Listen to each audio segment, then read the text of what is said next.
จะแก้รัฐธรรมนูญหรือไม่แก้รัฐธรรมนูญอันนี้ก็ขึ้นแล้วแต่บุคคลนะคะว่าพึงพอใจใครอยากจะแก้หรือไม่แก้ก็ไปกาเอานะคะใครรักพรรคไหนใครรักใครก็ไปเลือกเอานะคะใช้สิทธิ์ใช้เสียงของตัวเองนะคะที่จะเลือกนะคะมันขึ้นอยู่กับแต่ละคนนะของพวกเนี้ยเขาบอกคุยอะไรคุยได้อย่าไปคุยเรื่องกันเพราะว่าการเมืองเป็นการเมืองที่แบบว่าเราคิดต่างความเห็นคิดต่างกันนะถ้าเรามาคุยเรื่องการเมืองฉันชอบพรรคนี้เธอชอบพรรคนี้มันจะมาทำให้เรามาทะเลาะกันทางที่ดีที่สุดนะคะเราไม่สมควรคุยเรื่องการเมืองแม้แต่คนในครอบครัวเราก็ไม่คุยนะคะอะไรบางคนเนี่ยคนในครอบครัวอีกคนนึงรักพรรคนี้อีกคนนึงรักพรรคนี้แล้วก็จะมีข้อขัดแย้งกันแต่ละคนมุมมองแต่ละคนจะไม่เหมือนกันมันจะทำให้คนในครอบครัวคือทะเลาะกันมันทะเลาะกันเรื่องของบ้านเมืองเรื่องของคนอื่นนะคะซึ่งมันไม่สมควรนะเพราะว่าคนเรามันคิดต่างกันได้นะคะการเมืองคิดต่างได้แต่เราจะต้องไม่คุยกันนะไม่ใช่ว่าตั้งวงสนทนาแล้วคุยกันเรื่องการเมืองนะคะเขายิงกันฆ่ากันก็เพราะว่าคิดต่างนะคะและแล้วเราไม่ต้องไปคุยกับคนเพื่อนฝูงคนรักใครคนในครอบครัวนะคะว่าฉันจะเลือกเบอร์นี้ฉันรักคนนี้ไอ้คนที่เขารักที่เขามีอยู่ในใจเนี่ยเขาอาจจะไม่พอใจก็ได้เขาอาจจะไม่ได้ชอบตรงเดียวกับเราแต่ถ้าโอเค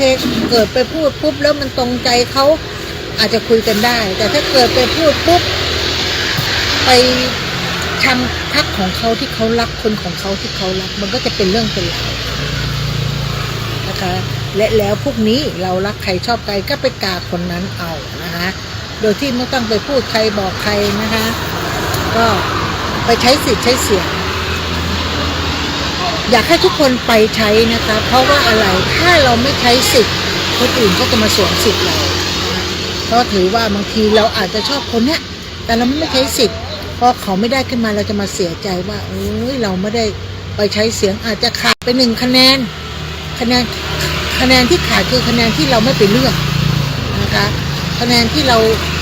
เสียไปเราก็จะเสียโอกาสตรงที่ว่าอ้าวคนของเราที่เรารักเราชอบเนี่ยอยู่ในใจเนี่ยขาดไป1 คะแนนเป็นคะแนนที่เราไม่ได้ไปและแล้วเราเป็นคนไทยเรามีสิทธิ์นะคะเราก็ไปใช้สิทธิ์อย่าให้คนอื่นมาใช้สิทธิ์ของเราเพราะว่าการเลือกตั้งมันมีแค่ครั้งหนึ่ง4 ปีมีครั้งนะคะบางคนก็จะอยู่ยาวอะไรอย่างเงี้ยนะคะมันก็ขึ้นอยู่ผลงานของแต่ละพรรคนะผลงานแต่ละการเมืองนะคะซึ่งแต่และโครงการเนี่ยเราเข้าไปดูนะคะหน่วยที่เราออกก็ยังไม่ได้เข้าไปที่หน่วยเลยนะคะว่าเรายังไม่รู้เลยนะว่าเราจะรักพรรคไหนยังไงที่เราออกก็ไม่รู้นะเดี๋ยวไปดูหน้างานมันมีอยู่ในใจเราแค่เราไม่พูดบอกใครเท่านั้นเองนะคะแล้วก็หน่วยเลือกตั้งไปเช็คชื่อนะคะต้องไปเช็คแต่เนิ่นๆนะไปเช็คว่าพวกนี้เกิดชื่อรายชื่อเราหามันแก้ไม่ทันนะคะมันแก้ไม่ทันเราก็เช็คพี่ละออก็เช็คเรียบร้อยหมดละนะคะ2-3 วันนี้พี่ละออก็ไม่ได้อยู่นะคะเพิ่งจะกลับมาเมื่อวานนะคะก็ไปแม่ฮ่องสอนนะคะไปหน่วยทันตกรรมเคลื่อนที่นะคะก็คือพอสวนะเราก็ไปช่วยคุณหมอแหละจิตอาสาไปช่วยคุณหมอนะคะเราก็จะเป็นกลุ่มหนึ่งที่น้อยคนนักนะที่จะมีโอกาสบางคนบอกว่าดีจังเลยทำไมพี่ละออมีโอกาสได้เข้าไปจริงๆมันก็ไม่ได้ง่ายๆนะคะที่ว่าเราจะเข้าไปอยู่จุดนี้ได้มันก็ต้องมีคนที่แนะนำมีคนที่บอกมีคนที่ชวนถ้าเราไม่รู้จักใครเลยมันก็เข้ายากนะคะการที่ว่าเราจะเข้าในกลุ่มของปอสวเนี่ยเขาไม่ยากนะถ้าเราอยู่ในกลุ่มมันก็ไม่ยากแต่ถ้าเราไม่ได้อยู่ในจุดที่เราอยู่กันมันก็ยากนะคะอยู่ๆใครก็ไม่รู้จะมาเข้านะคะเพราะว่าทุกอย่างชื่อเราต้องอยู่ในวังทำยากเราต้องทดแทนเขาเรียกว่าทดแทนคุณแผ่นดินนะคะเราก็เป็นอาสานี่เราก็ไปช่วยคุณหมอ ไปช่วยภารกิจต่างๆนะคะเป็นสะพานบุญได้หมดนะคะบางคนก็ไปตัดผมบางคนก็เอาขนมไปแจกบางคนก็จะเอาของที่เป็นยาสีฟันแปรงสีฟันอะไรก็แล้วแต่นะคะก็ไปแจกน้องๆนะคะแจกชาวบ้านนะคะก็คือพออสวก็จะเป็นขูดอุดถอนเคลือบนะคะก็มีอยู่4อย่างขูดอุดเคลือบถอนฟลูออไรด์เคลือบฟลูออไรด์ก็ดูแลสุขภาพนะดูแลสุขภาพพี่ละออนเนี่ยคุณหมอบอกว่าไม่ยอมขูดหินปูนขูดต้องนานแล้วนะแล้วไม่ยอมขูดคือถ้ามันขูดปุ๊บอะทุกอนูของฟันเราอะคือบ้วนปากทีน้ำมันพุ่งพุดหมดเลยนะเพราะเราอายุเยอะพวกฟันมันจะหักบอกคุณหมอค่ะไม่ขูดนะคะเราก็ใช้เสริมนะคะใช้เสริมเอาเนี่ยอย่างพี่ละออนไปทำมานะคะก็เมื่อก่อนนี้จะฟันหักอันนี้เราไปทำมาก็จริงๆเนี่ยเราอยู่ในแพทย์อยู่ในทันตกรรมเนี่ยซึ่งจริงๆแล้วเนี่ยเขาจะไม่ทำแล้วอยู่มาเข้าไปอยู่ในพสวพี่ละอออยู่ได้3 ปี 4 ปีนี้แต่จริงๆแล้วเราไปช่วยของทันตกรรมเกือบ10 ปีนะคะพอจะได้ทำมันไม่ใช่ง่ายๆนะคะเขาก็ไม่ทำกันให้ง่ายถ้าไปทำข้างนอกนี่ก็หลายตังค์นะคะคุณหมอบอกเป็น10,000นะ4,156,000เนี่ยก็มันก็เป็นการตอบแทนนะคะการตอบแทนที่เราไปช่วยหลายๆเคสนะคะคุณหมอก็ทำให้นะคะอันนี้ก็คือถือว่าเราไปทำบุญแล้วได้ผลบุญตอบแทนมานะคะเราก็ถือว่าโอเคแล้วเราก็ชอบนะคะแล้วก็เราจะทดแทนคุณแผ่นดินน่ะไม่ว่าจะทางตรงหรือทางอ้อมนะคะมีโอกาสก็ทำนะคะพี่ละออมีโอกาสพี่ละออก็ทำเขาก็บอกว่าโอ้ไปทำไมบ่อยๆบอกว่าคืออย่างทหารเนี่ยเขาก็จะไปช่วยประเทศชาติอยู่แนวหน้านะคะก็ไปสู้รบไปเดินลาดตระเวนนู่นนี่คือเขารับใช้แผ่นดินรับใช้ชาติพี่ละออก็รับใช้ชาติแบบอีกอย่างนึงในการรับใช้ชาติทางเขาเรียกว่าทางของทันตกรรมของสมเด็จย่าก็เป็นอีกตัวแทนหนึ่งเป็นอีกงานหนึ่งเกี่ยวกับสุขภาพชาวบ้านดีสุขภาพเด็กๆดีสุขภาพของคนที่อยู่ตามตะเข็บชายแดนนะคะตามภูเขาตามที่มันไกลเนี่ยทุรกันดารสมัยก่อนเนี่ยสมเด็จย่าเนี่ยท่านเข้าไปเพราะว่าชาวบ้านที่อยู่ชายแดนเนี่ยหรือที่ทุรกันดารที่ไปถึงทางลำบากเขาไม่สามารถที่จะแบบดั้นด้นมาต้องข้ามภูเขาข้ามน้ำมันสมัยก่อนมันไม่ใช่ง่ายๆนะคะกว่าจะเข้ามาที่อนามัยมาโรงพยาบาลในตัวอำเภอตัวจังหวัดเนี่ยมันใช้เวลาการเดินทางนะคะเขาเรียกว่าสุขภาพของฟันมันก็จะไม่ดีนะบางคนก็ปล่อยให้ฟันหลอฟันผุนะเด็กๆก็จะงอแงคือเป็นแมงไม่รักษาสุขภาพฟันแต่ถ้าบางคนเนี่ยเขากินหมากเป็นฟันดำถ้ากินหมากกินปูสมัยก่อนคนสมัยก่อนเนี่ยเขากินหมากมันเคลือบฟันนะมันทำให้ฟันแข็งแรงนะคะฟันแข็งแรงมากๆเหมือนบางคนที่แปรงด้วยเกลืออมเกลือแปรงเกลือเนี่ยทำให้ฟันไม่ผุนะคะแล้วก็แข็งแรงคือพ่อกับแม่ของพี่ละออนแกเป็นคนที่แปรงฟันด้วยเกลือเขาก็จะบอกแล้วปากเหม็นแปรงด้วยเกลือนะคะแล้วก็ขูดลิ้นออกมาให้หมดอมเกลือบ้วนเกลือแปรงฟันทุกเช้าด้วยเกลือเนี่ยมันไปรักษารากฟันเกลือเนี่ยมันรักษาปากไม่ให้เหม็นนะคะเราถูกปลูกฝังมาแบบนี้มาเราก็โดนแปรงมาตั้งแต่เด็กนะคะยันโตเราก็จะแปรงมันก็จริงนะแต่พอเราอยู่ในยุคสมัยใหม่ๆเราก็จะต้องมาใช้ยาสีฟันแล้วอันนี้เราก็เลือกยาสีฟันที่มีอะไร1มีเกลือ2มีฟลูออไรด์มันทำให้ฟันเราเนี่ยขาวใสเกลือมาถนอมฟันเราก็ใช้ตรงนี้มาพี่ละออก็เลยฟันเต็มปากไม่ค่อยผุไม่ค่อยบางคนนี่ก็คือหมดปากบางคนก็ฟันหลอถูกถ อนมาโน่นเนี่ยเป็นแมงการเป็นแมงการปวดฟันมันเป็นอะไรที่ทรมานเด็กๆพี่ละออนี่โดนแบบถอนจนกลัวนะจนกลัวเราก็เลยดูแลเรื่องสุขภาพฟันนะทุกๆคนล้วนที่จะรักษาสุขภาพฟันได้หมดนะคะพอพูดถึงเรื่องสุขภาพพี่ละออก็เลยมีการเขาเรียกว่าดูแลสุขภาพของตัวเองนะคะก็มีหัวข้อนะคะไม่ขับถ่ายตอนเช้าเนี่ยจะเกิดอะไรขึ้นนะบางคนเนี่ยตอนเช้าไม่เข้าห้องน้ำนะคะบางคนก็รีบเร่งนั่นแหละบางคนก็ไม่ปวดก็ไม่ภาระบางคนเนี่ยมีภาระเนาะว่าโอ้ฉันตื่นสายแล้วต้องรีบไม่ทันได้เข้าห้องน้ำไม่ทันได้นั่งเป็นกิจวัตรประจำวันบางทีปวดก็ทนเอานะคะปวดก็ทนเอาเดี๋ยวไปทำงานไม่ทันเดี๋ยวรถติดนู่นนี่นั่นก็แล้วแต่เขาบอกว่าในช่วงเวลาตี 5 ถึง 7 โมงจะเป็นเวลาของลำไส้ใหญ่นะคะถ้ายังไม่ยอมขับถ่ายอุจจาระแล้วปล่อยให้เวลาเลยมาถึง 7 โมงถึง 9 โมงเนี่ยซึ่งเป็นเวลาของกระเพาะอาหารนะคะแล้วไม่ยอมกินข้าวเช้าอีกอุจจาระจากลำไส้ใหญ่ที่ไม่ขับถ่ายออกนะคะทุกคนก็จะดูดซึมซ้ำอีกในอุจจาระเก่าก็มีแก๊สที่เสียแล้วนะก็เกิดจากการบูดเน่าโดยอุณหภูมิของร่างกายซึ่งมีความร้อน37 องศาตลอดเวลาอยู่แล้วนะครับก็ไม่เหมือนกับตู้เย็นนะที่เก็บได้นานๆนะเพราะฉะนั้นแก๊สพิษเหล่านี้จะดูดซึมเข้าไปในกระแสเลือดนะเลือดจึงไม่สะอาดถ้าเลือดที่ไม่สะอาดไหลไปเลี้ยงทุกส่วนของร่างกายนะครับมันไหลผ่านไปสมองหัวใจปอดม้ามตับแล้วก็ผิวหนังเนี่ยก็จะได้รับพิษจากแก๊สนี้ด้วยนะคะเพราะว่าเราไม่ขับถ่ายมาพอเวลาก่อนเที่ยงถึงบ่ายเนี่ยเราจะมีการอะไรง่วงนอนเพราะเลือดไม่สะอาดไม่ขับถ่ายตอนเช้านะมันก็ถึงช่วงเที่ยงกับบ่ายเนี่ยก็จะง่วงนอนเพราะเลือดไม่สะอาดไปเลี้ยงไม่สะอาดแล้วพอไปเลี้ยงหัวใจก็จะอ่อนล้าไม่สดชื่น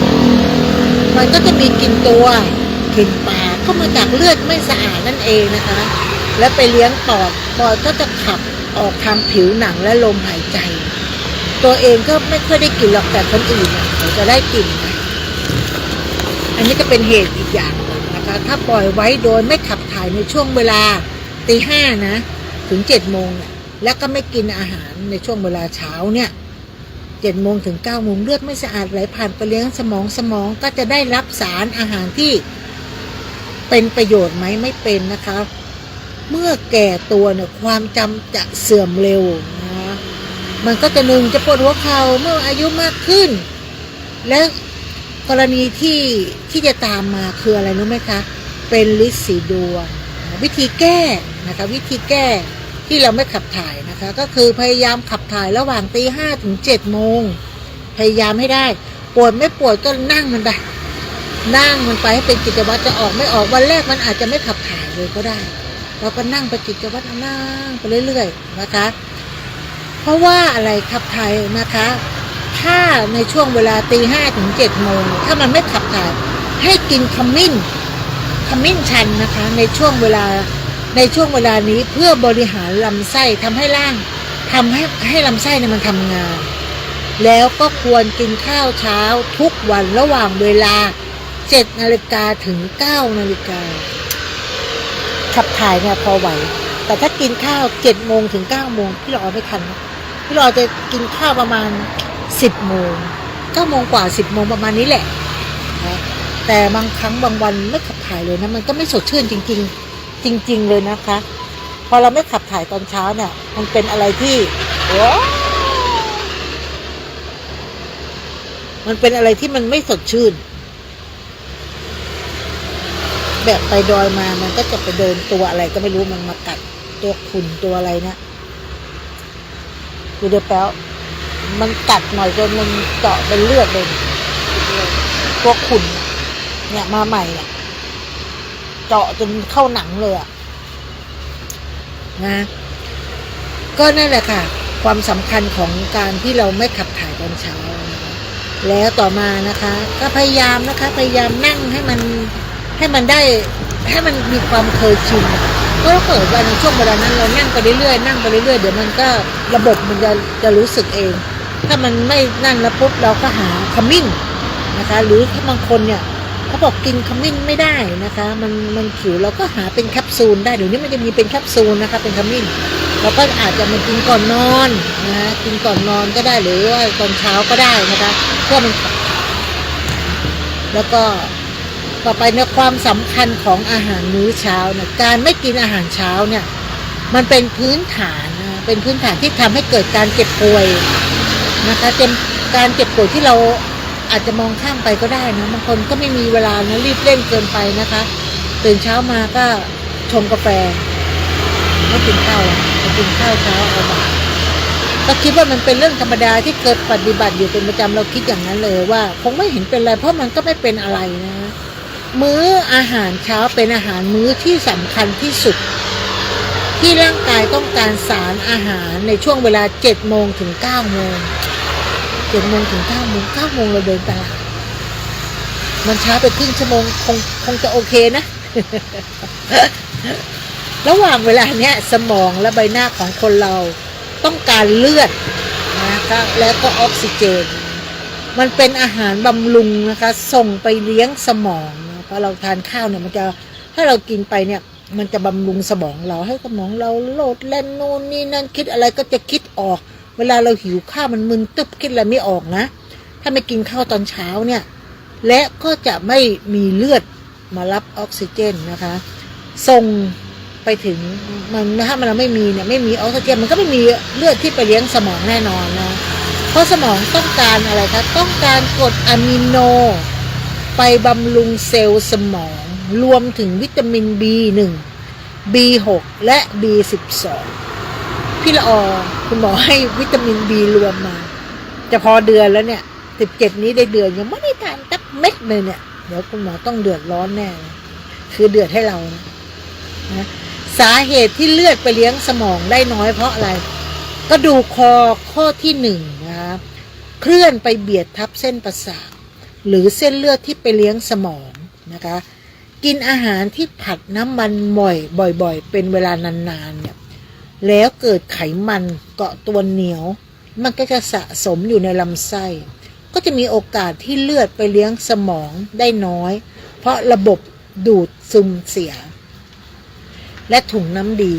ขึ้นมันถุงน้ำดีมันจะข้นนะคะมันจะมีพยาธิในลำไส้หรือพยาธิที่ผิวหนังมันจะกัดกินเลือดในร่างกายน่ากลัวพูดซะน่ากลัว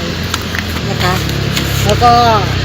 การไม่กินอาหารเช้าก็จะเป็นสาเหตุให้เลือดไปเลี้ยงสมองไม่ไปเลี้ยงสมองนะแล้วถ้าเลือดไปเลี้ยงสมองไม่พอเลือดไปเลี้ยงสมองได้น้อยก็จะเริ่มมีอาการอย่างนี้เช่นผมร่วงใช่หน้าแก่เร็วว้ายอันนี้สำคัญต้องรีบกินนะคะไม่อยากให้หน้าแก่ไวคออักเสบง่ายนะคะนอนไม่ค่อยหลับนอนไม่เต็มอิ่มฝันบ่อยปวดไหล่ตื่นกลางดึกบ่อยๆปวดหัวข้างเดียวปวดหัว2 ข้างปวดหูปวดกระบอกตาเป็นไซนัสเหงือกบวมเจ็บคอเจ็บลิ้นปวดชายโครงปวดหลังปวดเข่ากระดูกสะโพกจะเคลื่อนได้ง่ายปวดสะโพกปวดข้อเท้าหลังเท้าวิตกกังวลง่ายเนี่ยการไม่รับประทานอาหารเช้าผลเสียเยอะมากๆนะคะบางอย่างเนี่ยมันอาจจะเป็นทีละอย่างก็ได้หรืออาจจะเป็นหลายอย่างพร้อมกันที่พี่ละออได้พูดออกมานะคะอาจจะเป็นอย่างเดียวก็ได้หรืออาจจะเป็นทีหลายๆอย่างหรืออาจจะพร้อมกันทุกอย่างที่พี่ละออพูดไปเขาบอกว่าสมองส่วนหน้าสมองส่วนกลางสมองส่วนหลังอยู่กันคนละส่วนแต่จะมีเซลล์ประสาทกลุ่มเดียวที่ควบคุมการไหลเวียนของเลือดทั้ง3ส่วนเช่นเลือดไปเลี้ยงสมองในส่วนหน้าน้อยนะวันข้างหน้าก็จะมีหินปูนไปเกาะสมองส่วนหน้าและมีอาการนอนไม่ค่อยหลับนะครับเป็นเหตุให้ตาเป็นต้อจอประสาทตาเริ่มเสื่อมเริ่มปัสสาวะบ่อยหน้าเป็นฝ้า นะคะ แล้วก็จะหน้าดำมีส่วนมาก่อนพี่ละออไม่กินข้าวเช้าเลยเลือดไปเลี้ยงสมองส่วนกลางได้น้อยนะคะก็จะมีอาการง่วงนอนบ่อยง่วงนอนง่วงทั้งวันนะคะปวดเมื่อยเนื้อเมื่อยตัวปวดส้นเท้าแล้วก็ขี้โมโหขี้วีน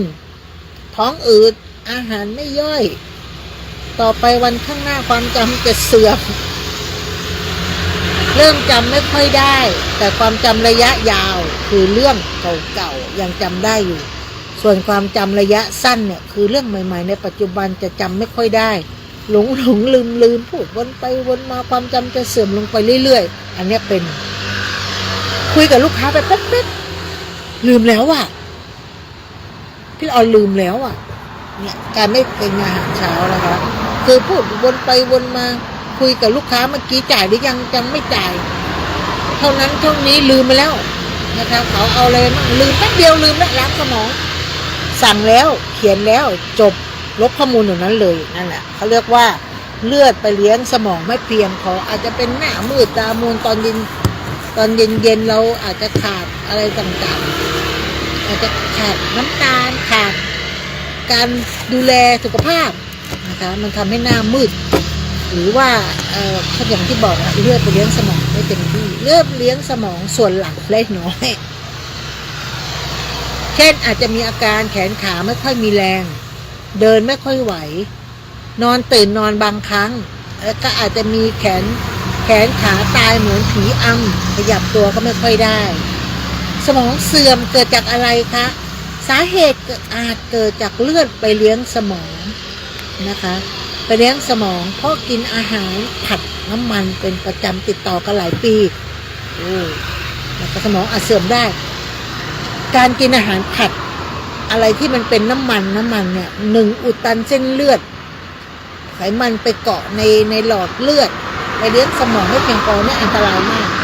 นะคะน้ำมันก็จะไปเกาะผนังลำไส้ทำให้ดูดซึมสารอาหารที่เป็นประโยชน์ไปเลี้ยงสมองได้น้อยมากทำยังไงคะวิธีดูแลสมอง1พยายามขับถ่ายระหว่างตี 5 ถึง 7 โมงย้อนกลับไปที่พี่อ๋อพูดตอนแรกนะประโยชน์คือทานอาหารเช้าทั้งนั้นเลย2กินอาหารเช้าระหว่าง 7 โมงถึง 9 โมงเพื่อให้เลือดรับสารอาหารไปเลี้ยงสมองนะคะและกินโยเกิร์ตบวกนมสดบวกน้ำผึ้งบวกน้ำมะนาวระหว่างเวลาบ่ายโมงถึงบ่าย3 โมงเพื่ออะไรเพื่อล้างลำไส้เล็กและเปลี่ยนขยะในลำไส้เล็กให้เป็น B12 แล้วส่งไปบำรุงสมองทำได้ไหมคะ1โยเกิร์ตผสมอะไรผสมนมสดผสมน้ำผึ้งผสมน้ำมะนาวพี่ละออเคยทำกินขับถ่ายดีมากอันที่3คือมันจะไปทำให้เป็นล้างระบบดูดซึมด้วยสูตรมะละกอดิบต้มน้ำชาก็ได้นะคะ4ใช้กระเจี๊ยบแดงหรือสดต้มกับพุทราจีนใช้ดื่มเพื่อล้างไขมันในหลอดเลือดนะคะก็คือกระเจี๊ยบแดงแห้งสดก็ได้กับพุทราจีนเนี่ยใช้เขาเรียกว่าดื่มเป็นน้ำนะคะเพื่อลดไขมันในหลอดเลือดนะกินน้ำกระชายแล้วกินน้ำใบบัวบกตามจะส่งผลให้ไปบำรุงสมองได้โดยตรงและผลไม้ชื่อลูกไข่เน่าเป็นผลไม้ที่บำรุงสมองได้ดีมากหรือขึ้นช่ายเม็ดบัวลูกแปะก๊วยขนมลูกไข่เน่าใครรู้จักมั่งขนมลูกไข่เน่าเคยกินผลไม้ไข่เน่าแล้วก็เราต้องออกกำลังกายอย่างสม่ำเสมอนะคะเพื่อไม่ให้สมองเสื่อมคนโบราณทำไมสมองไม่เสื่อมนี่นะเขาคิดเลขเขาใช้สมองคิดเลขอยู่ตลอดเวลาพวกแม่ค้าเนี่ยสมัยก่อนเนี่ยเขาไม่มีกดเครื่องคิดเลขเนี่ยเขาใช้นับใช้ดีป๊ะแป๊ะป๊ะแป๊ะป๊ะแป๊ะหรือใช้สมองคิดเนี่ยสมองมันแล่นนะสมองมันได้พัฒนาถ้าเกิดเรานั่งอยู่เฉยๆเนี่ยทำตัวเป็นสมองฝ่อไม่ได้คิดอะไรเลยนั่งดูทีวีวันๆนั่งดูทีวีทั้งวันเนี่ยนั่งดูสมองมันก็อยู่แค่นั้นแต่ถ้าเราใช้สมองในการคิดแล้วทำแล้วคิด ท่องเหมือนกับบวกลบคูณหารเลขเราบวกแล้ว3 บวก 2เป็น5นะคะ9 8นู่นนี่นั่นโต๊ดอะไรก็ว่ากันไปคนโบราณสมัยก่อนสมองไม่มีคำเสื่อมนะเพราะอะไรเพราะเขาคิดเลขเก่งนะเราต้องไประบบนั้นมั่งคนเฒ่าคนแก่5 บาท 10 บาทนะมันมีอีกวิธีหนึ่งวิธีกดนิ้วเพื่อให้เลือดเลี้ยงสมองป้องกันสมองเสื่อมได้วิธีเนี้ยมันมีวิธีที่ไม่ยากคือใช้นิ้วโป้งนี่นะนิ้วโป้งกดไปที่นิ้วชี้2 ครั้ง1 2แล้วก็ใช้นิ้วโป้งกดไปที่นิ้วนางที่นิ้วกลางกดไป1 ครั้งแล้วก็ใช้นิ้วโป้งกดไปที่นิ้วนาง3 ครั้ง1 2 3แล้วก็ใช้นิ้วโป้งกดไปที่นิ้วก้อย4 ครั้งทุกคนกด1 2 3 4นะคะและทำกลับไปมากดที่นิ้วนาง3 ครั้ง1 2 3กดนิ้วกลาง1 ครั้งกดนิ้วชี้2 ครั้ง1 2เป็นการจบเท่ากับ1 ชุดรวมเป็น1 ชุดพอเริ่มชุดที่2ก็ให้กดนิ้วกลาง1 ครั้งต่อไปทำอย่างนี้ให้ได้50 ชุดต่อวันนะความสัมพันธ์ของสมองไปประสาทนิ้วมือเนี่ยก็จะเกิดพลังงานครบวงจรของเขาเลยเป็นการกระตุ้นให้หลั่งสารนะคะเอนโดรฟินนะคะฝึกการหายใจเข้าออกอย่างช้าๆให้พุงป่องออกแล้วก็หายใจออกให้พุงมันยุบก็คือหายใจลึกๆนะ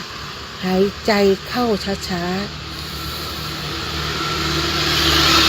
ๆหายใจออกพุงยุบทำยาก เป็นการกระตุ้นเซลล์สมองก็เหมือนการฝึกสมาธินั่นแหละที่คุมโปรแกรมความจำที่ดีงามในอดีตหรือปัจจุบันและเป็นการเพิ่มออกซิเจนให้ปอดกับสมองได้ดีมากในทางตรงกันข้ามนะคะถ้าหายใจทีๆตื้นๆเร็วๆจะเป็นการกระตุ้นเซลล์สมองกลุ่มที่บันทึกเรื่องไม่ดีเอาไว้ให้ออกมาใช้งานจึงควรฝึกหายใจช้าๆเพื่อกระตุ้นเซลล์สมองกลุ่มที่บันทึกเรื่องดีๆนะมันจะได้ออกมาใช้งานเป็นวิธีป้องกันสมองเสื่อมได้ดีอีกอย่างหรือว่าเขาเรียกว่าเป็นอีกวิธีหนึ่งนะคะหายใจที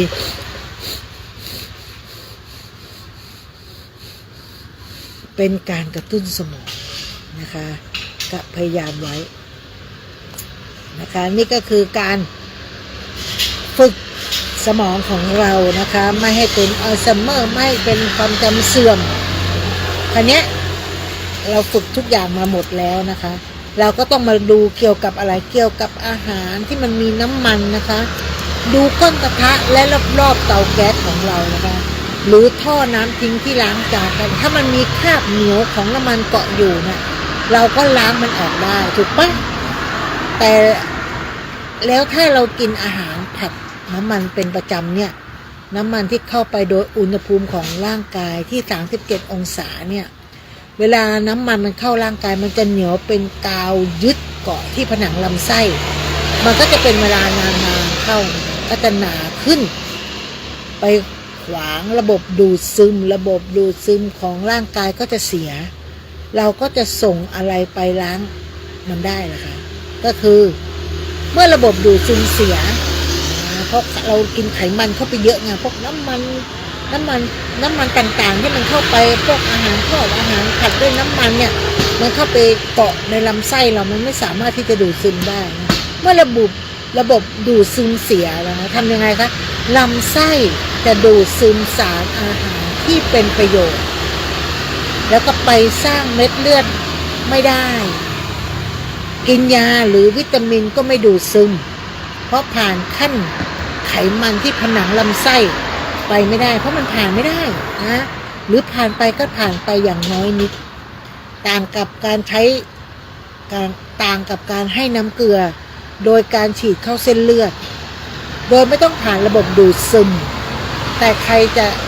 ให้น้ำเกลือได้ทุกวี่ทุกวันจริงปะเมื่อระบบดูดซึมไม่ได้นะคะพวกสารอาหารและโปรตีนเนี่ยก็จะส่งไปให้ไตนะไตมันก็จะขับทิ้งไตก็ต้องทำงานหนักถูกป่ะแล้วก็อ่อนล้าเป็นธรรมดา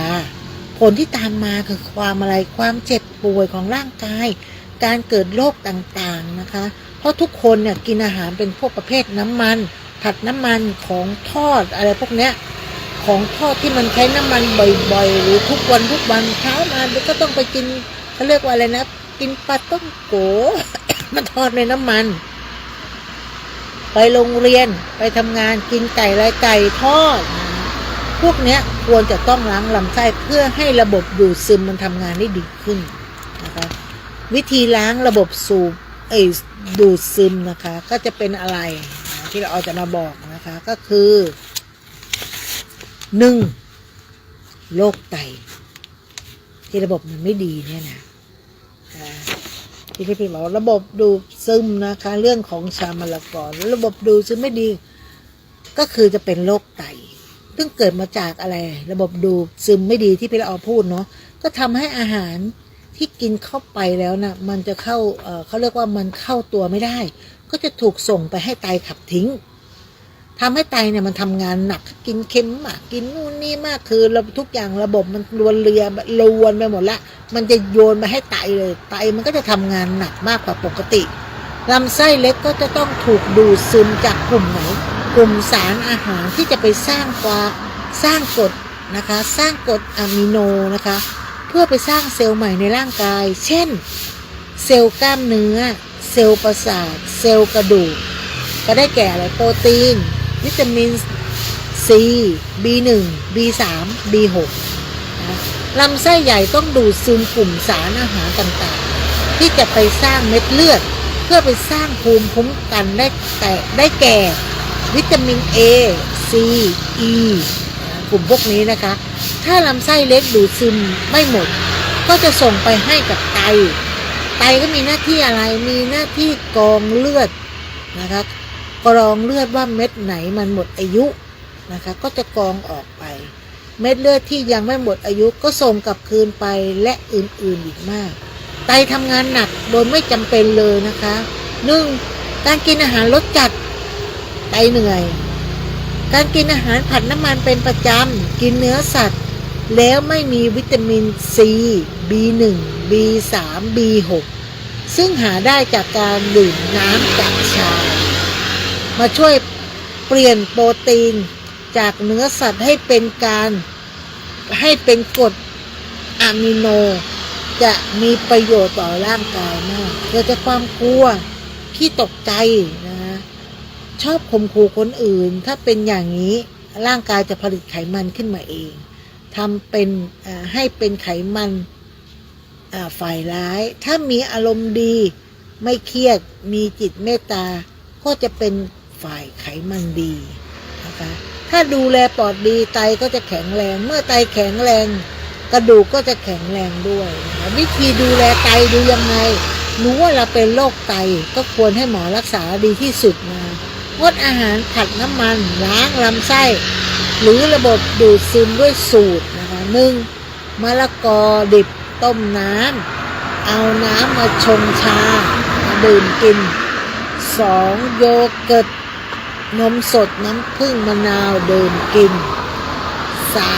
3ใช้เห็ด3อย่างขึ้นไปนำมาปรุงอาหารโดยห้ามอาหารบำรุงไตเช่นน้ำกระชายเม็ดบัวเม็ดเห็นหูหนูทำลูกเกดองุ่นดำถั่วดำงาดำลูกแปะกล้วยผลไม้ที่มีลูกไข่เน่ากล้วยตากลูกสำรองเฉาก๊วยแก้วมังกรถั่ว5 สีพวกนี้คืออาหารบำรุงไตและถ้าบางคนเนี่ยเป็นนิ่วในไตอาจเกิดจากการกรดอะลูนิก หรือหินปูนในตกตะกอนที่ไตสูดละลายในนิ้วกินแกนสับปะรดวันละ3 แกนหรือจะกินปั่นกินคู่กับหัวลับพาก็ได้กินจนหายปวดหลังเหล้าขาว1 ก๊งเติมน้ำมะนาว1 ลูกกินก่อนอาหาร10-20แล้วหยุดกินหรือใช้น้ำมะพร้าวอ่อนๆแก้วแล้วนำสารส้มแล้วทำสารส้มก้อนเล็กๆเข้าไปนิ้วเข้าลงไปนะคะมันก็จะไปแกว่งวนอยู่ในน้ำมะพร้าว2-3 รอบเสร็จแล้วก็นำส่งขึ้นจากสระบัวแล้วไปดื่มแล้วก็จะไปทำอย่างเงี้ย5 วันครั้งที่1แล้วก็หยุดกินถ้ายังไม่ตื่นก็ทำไปจนกว่าจะดีขึ้นอันนี้ก็คือเกี่ยวกับละมองนู่นนี่นั่นนะคะมันก็จะมีหลายแบบหลายรายการ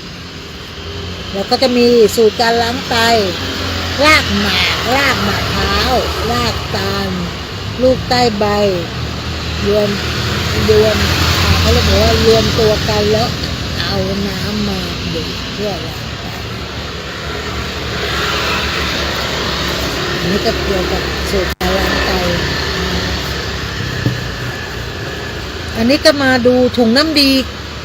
ข้นทำยังไงคะเกิดจากอะไรเกิดจากไขมันเกาะติดที่อยู่เขาเรียกว่าลำไส้เล็กตะกี้ลำไส้ใหญ่ใช่ไหมอันนี้ลำไส้เล็กจากการกินอาหารผัดน้ำมันเป็นประจำเมื่อมีไขมันมาขวางการดูดซึมของน้ำการย่อยจะไม่ปกติเขาเรียกว่าดึงตัวย่อยออกจากถุงน้ำดีไขมันถุงน้ำดีเป็นถุงสำรองเก็บน้ำย่อยไปก่อนการดึงดูดจากถุงน้ำดีเนี่ยมาใช้งานเนี่ยเพื่ออะไรเพื่อให้ถุงน้ำดีดูดีขึ้นและถ้าเรากินน้ำน้อยก็จะทำให้ถุงน้ำดีเนี่ยมันข้นนะคะในร่างกายของเราถ้าต้องเป็นปัสสาวะหรือหนังเหนียวตกน้ำตาเซลล์ในร่างกายจึงขาดน้ำไปหล่อเลี้ยงเซลล์ก็จะมีอายุสั้นลงผิวพรรณก็ไม่ผุดผ่องนะคะปัญหาก็คือคนที่มีปัญหาถุงน้ำดีข้นเนี่ยที่เกิดจากลำไส้เล็กที่มีไขมันอุดตันเนี่ยจะมีอาการอันนี้นะคะปวดหัวเข่าข้างเดียวปวดหัว2 ข้างน้ำในหูก็ไม่เท่ากันเพราะเลือดไปเลี้ยงสมองได้น้อยนอนไม่ค่อยหลับตาเหลือกกินได้น้อยปวดหลังสะโพก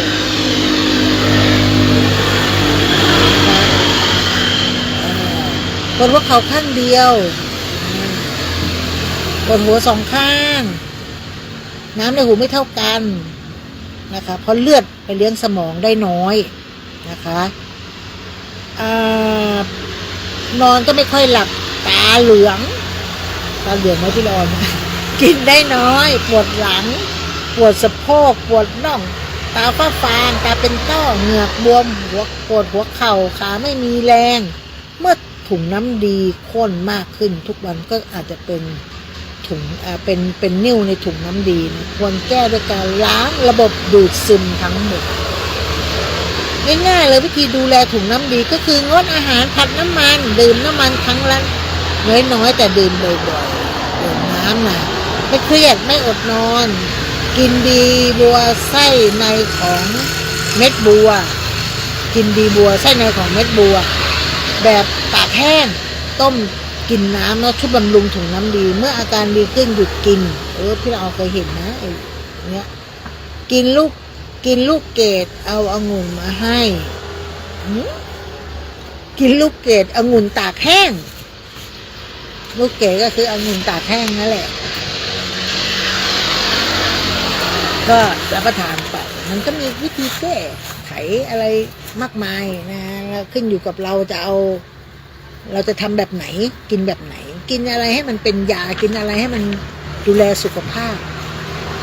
มันทุกโรคอ่ะมันขึ้นอยู่กับน้ำมันล้วนๆเลยนะน้ำมันนำพาเนี่ยตับเรามาคุยกันเรื่องตับตะกี้เรื่องลำไส้ไปแล้วคราวนี้ตับมันทำงานหนักลำไส้ทำงานหนักไตทำงานหนักนี่ตับก็มีหน้าที่หลักของตับคือผลิตน้ำดีให้ถุงน้ำดี ช่วยกรองเลือดส่งเลือดเข้าสู่ร่างกายและส่งเลือดไปที่ไตล้างสารพิษและตับยังช่วยย่อยอาหารนะคะหน้าตับก็เขาเรียกว่าหน้าตับก็จะเสียได้ง่ายไตก็จะเสื่อมตับทำงานหนักเพราะกินบ่อยกินผิดเวลาคือมื้อตับของย่อยเช่นอาหารมื้อเช้าของเราไม่ได้กินในมื้อเช้าตั้งแต่เวลา7 ถึง 9ไปกินอาหารเขาเรียกว่าอะไรนะไปกินอาหารเวลาที่ตับเลิกทำงานแล้วหลังจากที่กินแบบตื่นๆทั้งวันโดยเฉพาะในช่วงเวลาตี 1 ถึงตี 3ร่างกายต้องนอนหลับสนิทและเป็นเวลาของตับที่จะต้องขับสารพิษออกจากร่างกายก็ไม่ควรที่จะกินอาหารในเวลานี้ตี 1ถ้าจะกินก็ควรจะให้เลยบ่ายโมงไปแล้วให้กินก็จะกินก็ควรให้เวลานะคะบ่ายโมงไปแล้วถึงแม้ไม่ได้กินอะไรถึงแม้จะไม่ได้กินอะไรจุกจิก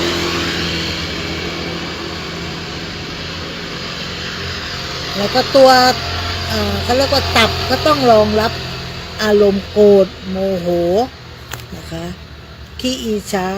หรือเครียดเมื่อวานเหล่านี้เมื่ออารมณ์เหล่านี้เซลล์ในระดับก็จะตายหมดเพิ่มภาระให้ตับก็คืออะไรการกกสีผมทาเล็บใช้ยาสระผมทาปากด้วยเครื่องสำอางที่มีสารเคมีเจือปนอยู่สารเคมีจะส่งผลไปถึงเขาเรียกว่า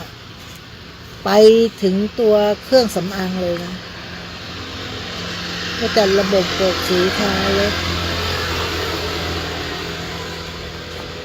การกกสีผมการทาเล็บการใช้ยาสระผมทำให้ร่างกายแล้วก็อะไรทำเข้าสู่ก็คือทั้งเล็บทั้งยาสระผมเนี่ยเครื่องสำอางก็มีสารเคมีพวกนี้มันเจือปนอยู่แล้วเนาะสารเคมีจะส่งไปถึงตับโดยตรงไม่ค่อยๆทยอยท้องอืดลมแน่นท้องเลือดไปเลี้ยง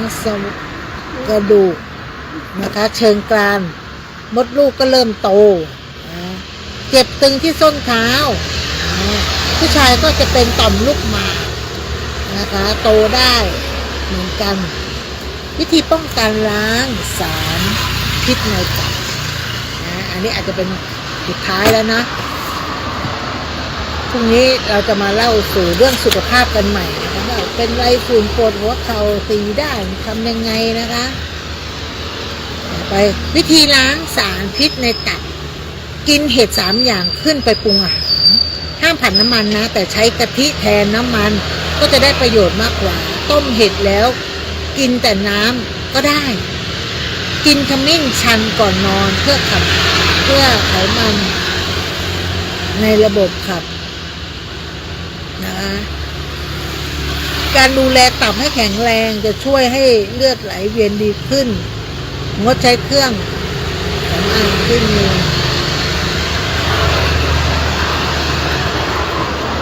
นี่คือใหญ่แล้วงดคือมีสารเคมีพวกเนี้ยมันจะเข้าสู่เส้นเลือดฝอยเนาะเส้นเลือดฝอยผงชูรสหรือโมโนโซเดียมนะคะกลูตาเมตก็จะตกค้างในตับทำร้ายตับโดยตรงทำให้เลือดหนืดไม่กินอาหารระหว่างตี 1 ถึงตี 3เพราะเป็นเวลาที่ตับต้องการสารพิษ ถ้ากินอาหารเวลาเนี้ยตับจะไม่ทำงานหรือทำหน้าที่หลักคือการขับสารอาหารพิษออกจากร่างกาย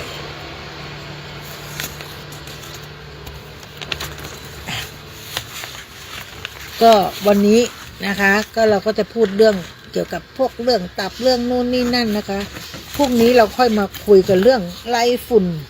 หรือไอตัวขุ่นตัวอะไรพวกนี้ที่พี่ละออโดนเนี่ยนี่เป็นเลือดแดงเลยมันเกาะมันกัดเข้าไปแบบเกาะแล้วมันเป็นแผลพอมันเป็นแผลพอเนี่ยพอมันเป็นแผลเราก็จะไปเกาไงพอไปเกาปุ๊บโอ้ยเลือดออกมันก็จะเป็นมันกัดกินเนื้อเลยนะ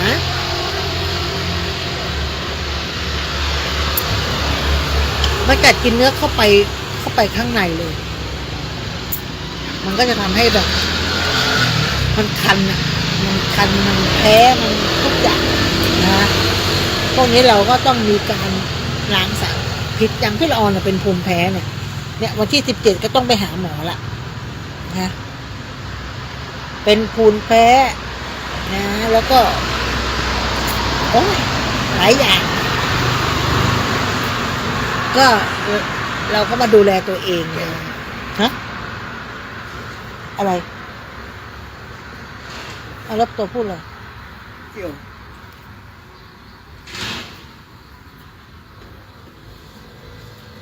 เขาบอกว่าการดูแลตัวเองมันก็ดีนะคะมันต้องดูแลตั้งแต่อย่างวันนี้ฟังนะเน็กเนาะเขาจะพูดว่าคนเราเนี่ยต้องดูตัวเองดูแลตัวเองตั้งแต่อายุปลาย30เขาบอกว่าคนที่อายุ30ต้นช่วง20ตั้งแต่เกิดถึง25ไม่ถึงแบบเกิน30เนี่ยมันจะเป็นวัยที่ไม่คิดอะไรนะคะแบบจะจะนู่นนี่นั่นจะกินจะไม่ดูแลจะทำทุกอย่างใช้ชีวิตอย่างสุดคุ้มสุดนั่นนะแต่พอ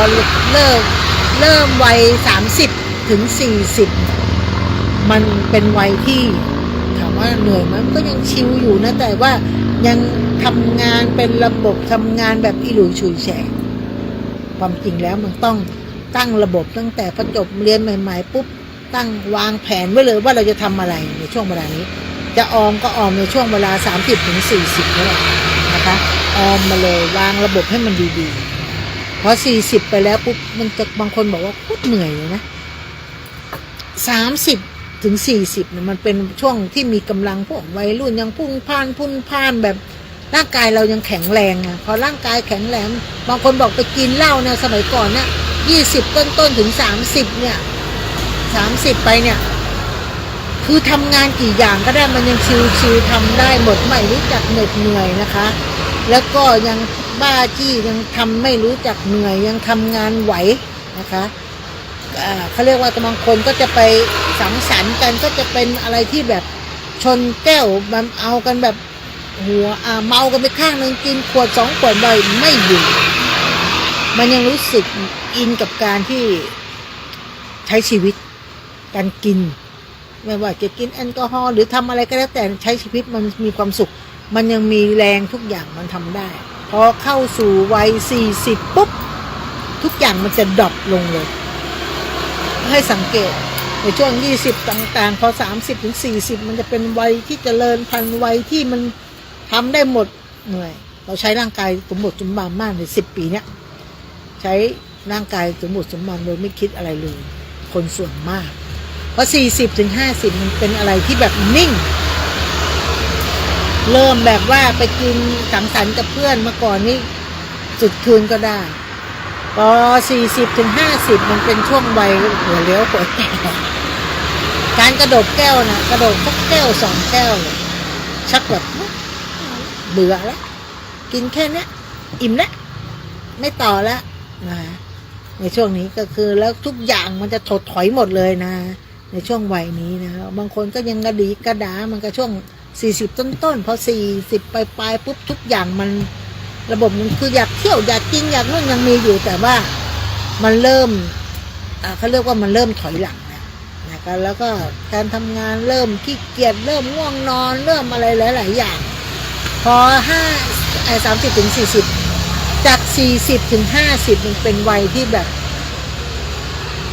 โรคภัยไข้เจ็บต่างๆมันเริ่มเข้ามาแล้วก็เป็นวัยที่แบบทำงานมาทั้งชีวิตเหนื่อยเลยเป็นเหมือนบางคนเนี่ย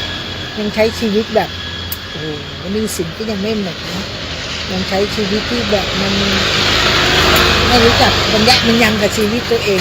50ไปจะลำบากจะเหนื่อยเพราะว่าเงินเกษียณไม่มีถ้าคนบางคนเนี่ย50เขาเริ่มเก็บ10 ปีไม่ต่าง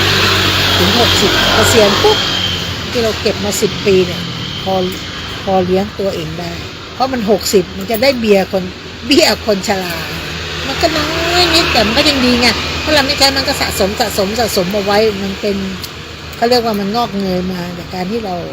ได้ตรงนั้นมาก็ถือว่าโอเคแล้วก็ในช่วง50-60เนี่ยมันต้องใช้ชีวิตอย่างระบากจากที่เคยแบบไปช้อปปิ้งซื้อนั่นซื้อนี่มันก็เริ่มแบบประหยัดก็หาเงินมาได้ก็จะได้บาทได้50ได้100นะคะจะคิดหน้าคิดหลังเพราะมันนึกถึงอนาคตถ้าคนมีครอบครัวนึกถึงครอบครัวนึกถึงลูกก็ต้องส่งเสียโน่นนี่นั่นนะก่อนมันจะจบก่อนมันจะส่งตัวเองได้นะดูแลตัวเองได้พอเขาดูแลตัวเองได้เราส่งเขาถึงฝันปุ๊บเราก็ต้องดูแลตัวเองถึงปะเราจะมานั่งรอลูกว่าฉันทวงบุญคุณนะฉันเลี้ยงหล่อนมาเนี่ยจนหล่อนทำงานสุขสบายแล้วหล่อนต้องมาเลี้ยงฉันไม่สังคมสมัยนี้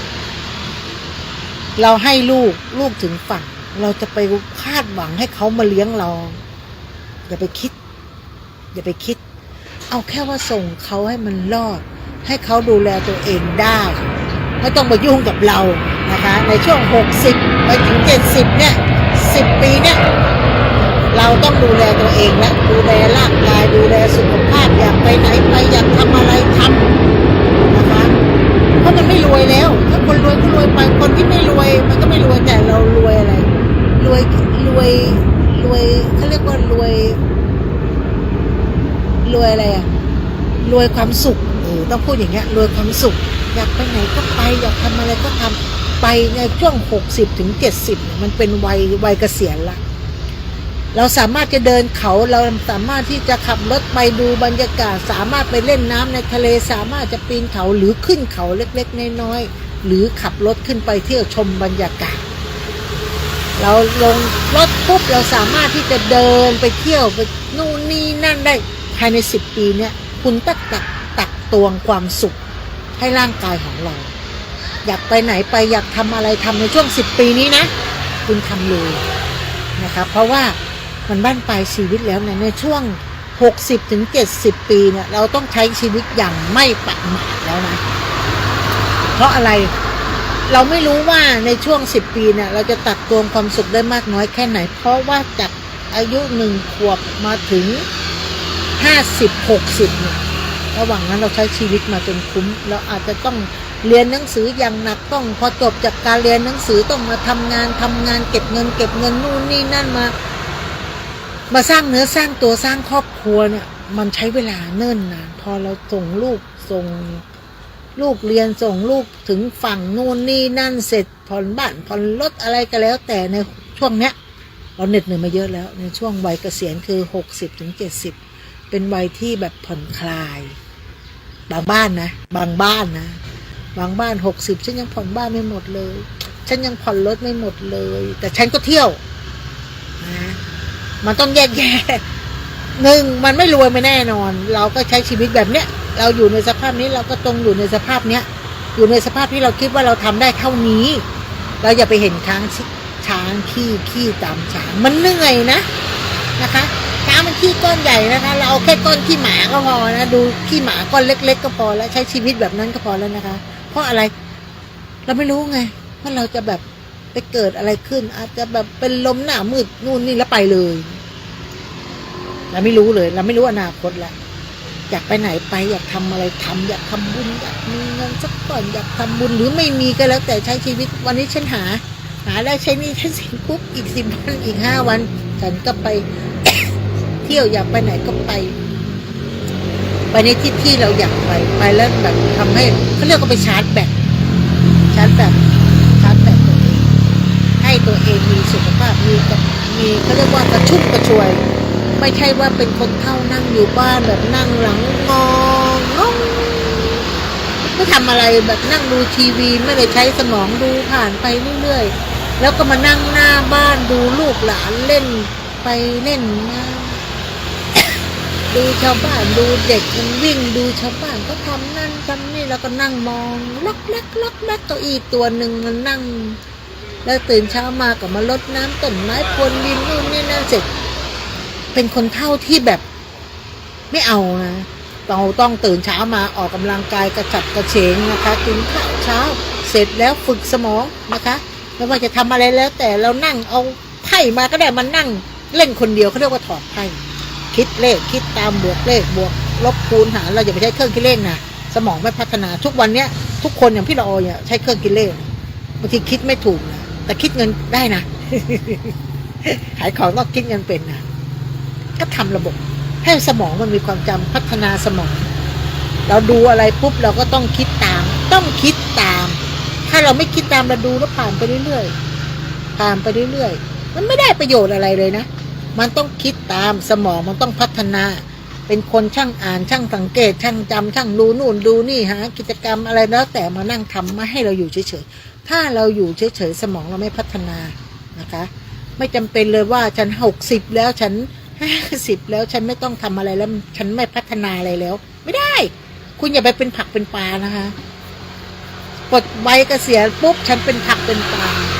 อยู่ให้เป็นนะคะอยู่ให้เป็นพออยู่เป็นปุ๊บเป็นลืมป่วยพอมันเป็นแล้วเราต้องคิดอย่างเดียวว่าเราต้องไม่เป็นเราต้องไม่ลืมเราต้องลืมไปเลยว่าเราป่วยเราทำตัวไม่ป่วยถ้าเกิดสมมติเราป่วยอยู่แล้วเป็นโรคเขาเรียกว่าอะไรโรคสเต็กความดันไขมันอย่ามีหัวใจอย่ามีเบาหวานนะ2อันนี้อย่าไปมีมัน ไอ้ความดันไขมันพวกนี้มันเลี่ยงไม่ได้เพราะในชีวิตตั้งแต่วัยรุ่นมาเนี่ยเรากินอะไรเรากินของทอดของมันใช้ชีวิตกินเค็มกินเปรี้ยวกินผัดกินส้มตำใส่ปลาร้าเยอะๆใส่กินปูกินนู่นนี่นั่นขณะนี้ท่านกำลังฟังสถานีวิทยุกระจายเสียง FM 104.5 เมกะเฮิรตซ์เราไม่ได้หาหมอเลยเราใช้ชีวิตร่างกายเรายังแข็งแรงอยู่ใช่ไหมเราก็กินมาสะสมกระจกวิเศษจงบอกข้าเถิดใครงามเลิศในปัตภีไขมัน ก็ มา พระ แล้ว นางน่ะสิ โรคหัวใจ ราชิ มา นี แล้ว ผู้ เบา เหลื ห อ วานมาแล้ว ดูสิ เขาเรียกว่า ตั้งแต่ท่านพาชาวประชา แต่ถ้าเรา ง ดู ด แล เผา ตัวเอง ป่า เบา และขยะ วัยเกษียณ ในครัวเรือน หนึ่ง ชาวไร่ชาว คน นา เฒ่า ก็งดเผาตอสั่งข้าว วั ฟาย ง เกษี ข้าย ณ ว เนี่ย หันไปไถกลบทำปุ๋ยห ใช้ มัก ชีวิต แปร ที่ รูป แบบ เป็ ว่าน อา กิ หาน ร แป้ สั ง ตว์ ให้น้อย หรือเอาไปอัดเป็นก้อนแทน กินข้าวให้ อากาศ น้อย ก็ดีไม่ ไม่ มี กิน ฝุ่น น้ำตาล PM พยายาม 2.5 คอย ไม่ กวน ต้อง ใจ น้ำ หน้าตาท่าน อัดลม ก็สดใส น้ำอัดลมนี่ไม่มีประโยชน์อะไรเลยนะคะ เป็นที่สุด น้ำอัดลมทำมาจากอะไรน้ำตาลผสมอะไรผสมสี ต้องแบบนี้ แล้ว สิ มีอะไรอีก เจ้าพูดถูกใจข้ายิ่งนะ พอ เพ เรา ราะ กิน ทุกการเผา ก็กดแก๊สสัง นั่ เก น ตไหม คือการสะสม ว่า ฝุ่น ท้องอืดท้อง แต่ เฟ้อ ถ้าทุกคน พอกินน้ำ ร่วมใจกันหยุดเผา เราก็จะมีแต่ ก็แก๊สไงคะ อากาศบริสุทธิ์ไว้หายใจ ห่างไกลมะเร็งปอด มันอยู่ในกระเพาะ สุขภาพก็ดี มันก็ทำให้เราเหลว มันคือที่สุดแล้ว ราชินีจงเป็นอมตะ พวกน้ำ รา อัด ชิ ลม นี นี่มี จงเป็นอมตะ มันมี ข้าขอบูชาท่านพะยะค่ะ เอ้าไปเอาทูบมาแต่ไม่ต้องจุดแล้วนะ เดี๋ยวนี้ข้าเปลี่ยนมาใช้ทูบไฟฟ้าแล้ว มันจึ้งมาก ไม่มีฝุ่นเลย มันมีคาเฟอีน คุณภาพอากาศดีด้วยการร่วมมือของทุกภาคส่วน ปรารถนาดีจากสำนักงานประชาสัมพันธ์ที่ แต่ถ้า 3 กรมประชาสัมพันธ์ ที่ไม่มีน้ำตาลนะคะมันก็ทำให้เรามีประโยชน์แต่ถ้าเรากินคาเฟอีนที่อยู่ในน้ำตาลเรากินกาแฟที่มีน้ำตาลมีนมมีเนยอันนี้ไปโทษเรากินน้ำอัดลมที่มันมีคาเฟอีนและมันมีน้ำตาลมีแก๊สเป็นโทษเป็นโทษอย่างมหาหลีกเลี่ยงได้น้ำเปล่าๆน้ำบริสุทธิ์นี่แหละทานเข้าไปเยอะๆมันไม่ติดเพราะมันไม่มีคาเฟอีนน้ำมันมีประโยชน์น้ำมันมีเขาเรียกว่ากรดอะไรอะมิโนอะไรสักอย่างนึงน้ำมันมีชีวิตนะเมื่อก่อนพี่ละออได้เรียนนะคะเรียนเกี่ยวกับน้ำมันมีชีวิตยังไงนะไว้จะมาเล่าให้ฟังสำหรับวันนี้นะคะค่ำคืนนี้ก็ตี 1:05 นาทีนะล่ำลากันก่อนเจอกับพี่ละออใหม่พวกนี้นะคะ 5 ทุ่มถึงเที่ยงคืนกับรายการพี่ละออมาคุยคลื่นเพื่อการศึกษาพระพุทธศาสนาและวัฒนธรรม 104.50 เมกะเฮิรตซ์วัดฝายหินอย่าลืมไปเลือกตั้งพรุ่งนี้นะคะบ๊ายบาย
รถ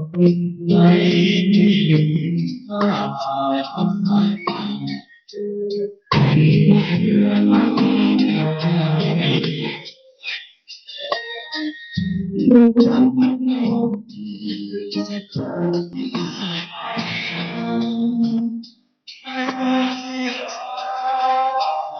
อยากได้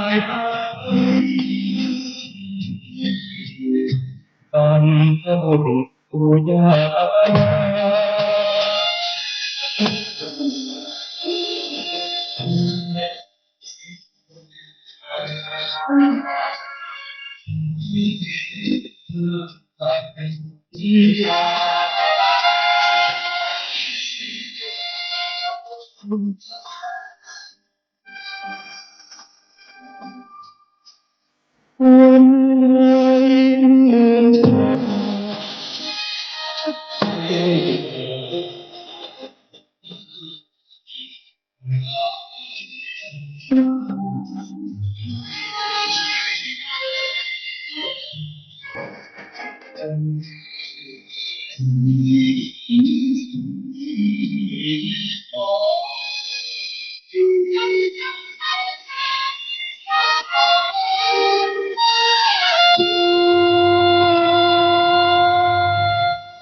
พุทธศาสนา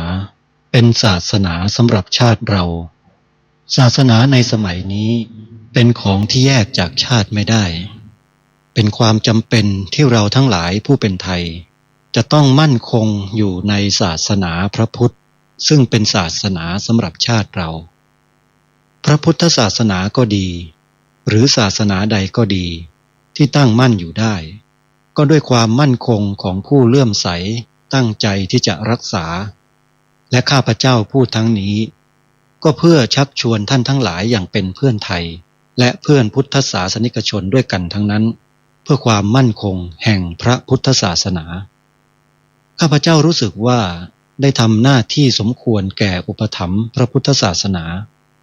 เราจะตั้งใจรักษาศาสนาของเราด้วยชีวิตและถ้าท่านตั้งใจจะช่วยข้าพเจ้าในกิจอันใหญ่นี้แล้วก็จะเป็นที่พอใจข้าพเจ้าเป็นอันมากเพราะฉะนั้นเป็นหน้าที่ของเราทั้งหลายที่จะช่วยกันบำรุงรักษาพระพุทธศาสนาอย่าให้เสื่อมสูญไปการที่จะบำรุงพระพุทธศาสนาเราต้องรู้สึกก่อนว่าหลักของพระพุทธศาสนาคืออะไรเราจะถือว่าเราเป็นไทยด้วยกันหมดเราจะต้องรักษาความเป็นไทยของเราให้ยั่งยืนเราจะต้องรักษาพระพุทธศาสนาให้ถาวรวัฒนาการอย่างที่เป็นมาแล้วหลายชั่วโคตรของเราทั้งหลายพระบรมราโชวาทของพระบาทสมเด็จพระมงกุฎเกล้าเจ้าอยู่หัวรัชกาลที่ 6 พระบรมราโชวาทก็ดีพระราชนิพนธ์ก็ดีหรือพระบรมราชโองการของพระมหากษัตริย์ถือเป็นบทบัญญัติแห่งกฎหมายทั้งหมดทั้งสิ้นการบัญญัติให้พระพุทธศาสนาเป็นศาสนาประจำชาติไทยไว้ในรัฐธรรมนูญจึงเป็นสิ่งที่ถูกต้องทั้งกฎหมายและทางโบราณราชประเพณีการบัญญัติให้พระพุทธศาสนา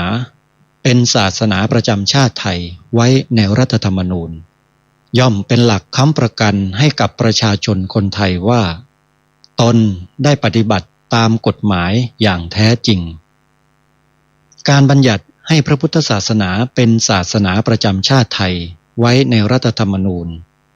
มิได้เป็นการลิดรอนสิทธิเสรีภาพของผู้ใดแต่เป็นการยืนยันความจริงตามกฎหมายและประวัติศาสตร์ชาติไทยการบัญญัติให้พระพุทธศาสนาเป็นศาสนาประจำชาติไทยไว้ในรัฐธรรมนูญจะทำให้พระพุทธศาสนาได้รับการอุปถัมภ์และคุ้มครองจากรัฐดุจเดียวกันกับที่องค์พระมหากษัตริย์ทรงกระทำมาการบัญญัติให้พระพุทธศาสนาเป็นศาสนาประจำชาติไทยไว้ในรัฐธรรมนูญจะป้องกันพระพุทธศาสนาไม่ให้ถูกลัทธินิกายนอกศาสนากระทำการใดๆได้ด้วยอุบายต่างๆนานาการบัญญัติให้พระพุทธศาสนาเป็นศาสนาประจำชาติไทยไว้ในรัฐธรรมนูญจะทำให้สังคมไทยมีแต่ความสุขร่มเย็นเป็นธรรมทั้งต่อคนศาสนาอื่นและคนสัญชาติอื่นได้อย่างแท้จริงแต่ถ้าไม่บัญญัติให้พระพุทธศาสนาเป็นศาสนาประจำชาติไทยไว้ในรัฐธรรมนูญในอนาคตประเทศไทยจะต้องตกอยู่ในสถานะเดียวกันกับพื้นที่3 จังหวัดชายแดนภาคใต้อย่างแน่นอน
วิทยุ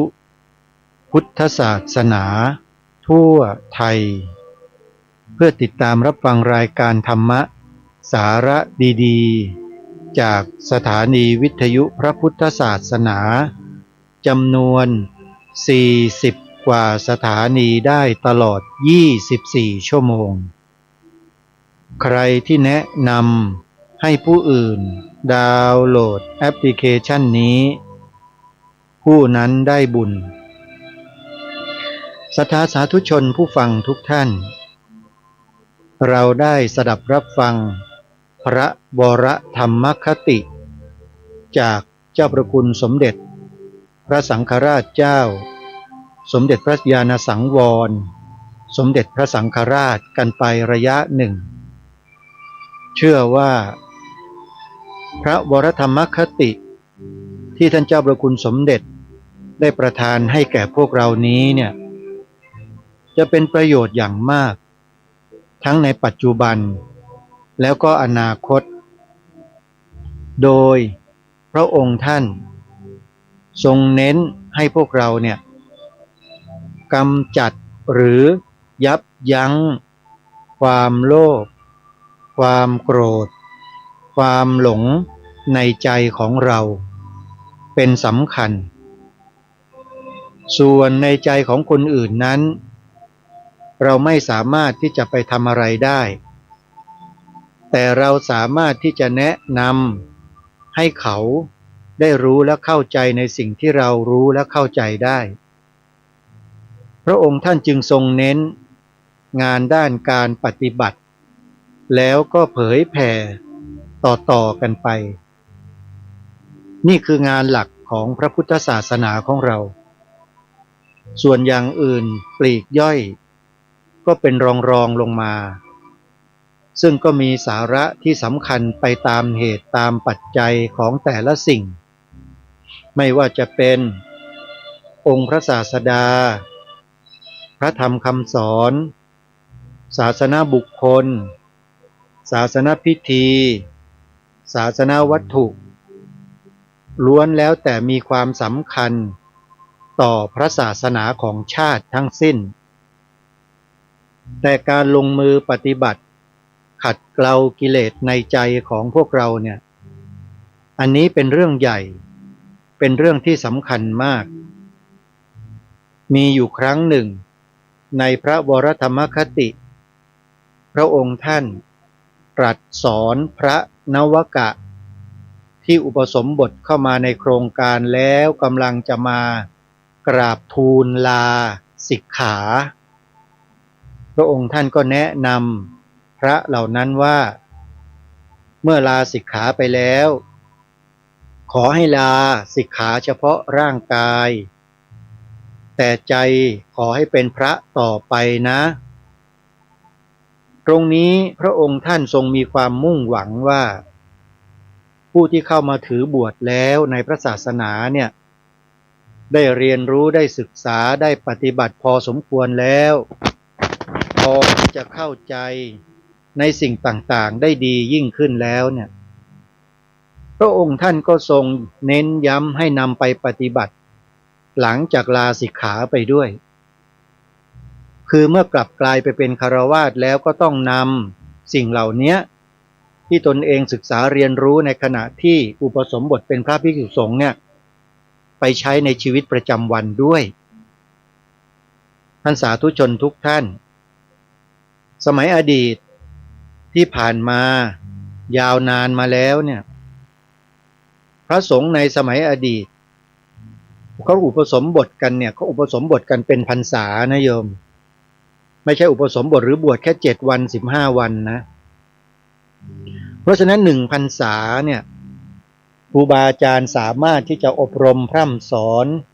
บ่มเพาะอุปนิสัยใจคอให้กับพระใหม่เหล่านั้นเนี่ยได้ทั้งตลอดพรรษาและเมื่อลาสิกขาออกไปแล้วผู้ที่เรียกว่าบัณฑิตทั้งหลายที่ว่าทิศเนี่ยแหละเขาใช้ชื่อย่อเรียกว่าทิศทั้งหลายเนี่ยถือว่าเป็นคนสุขคือได้รับการบ่มมาเรียบร้อยแล้วจะไปกระทำตัวเหมือนกับฆราวาสญาติโยมทั่วไปที่เขาไม่ได้บวชได้เรียนมานั้นมันไม่สมควรสมัยก่อนเขาถือมากคนที่บวชมาแล้วเรียนมาแล้วก็จะต้องอยู่ในแนวทางที่ควรที่เหมาะจะไปทำเหมือนอย่างคนอื่นที่เขาทำไม่ดีนั้นน่ะไม่สมควรเพราะนั้นสิ่งที่ท่านเจ้าพระคุณสมเด็จพระสังฆราชเจ้ากรมพระยาวชิรญาณสังวรสมเด็จพระสังฆราชสกลมหาสังฆปรินายกได้ประทานพระวรธรรมคติให้นั้นจึงมีคุณค่าและเป็นประโยชน์มากใครที่ได้สดับรับฟังไปแล้วก็คงจะมองเห็นภาพชัดเจนถามว่าระหว่างท่านเจ้าพระคุณสมเด็จพระสังฆราชเจ้า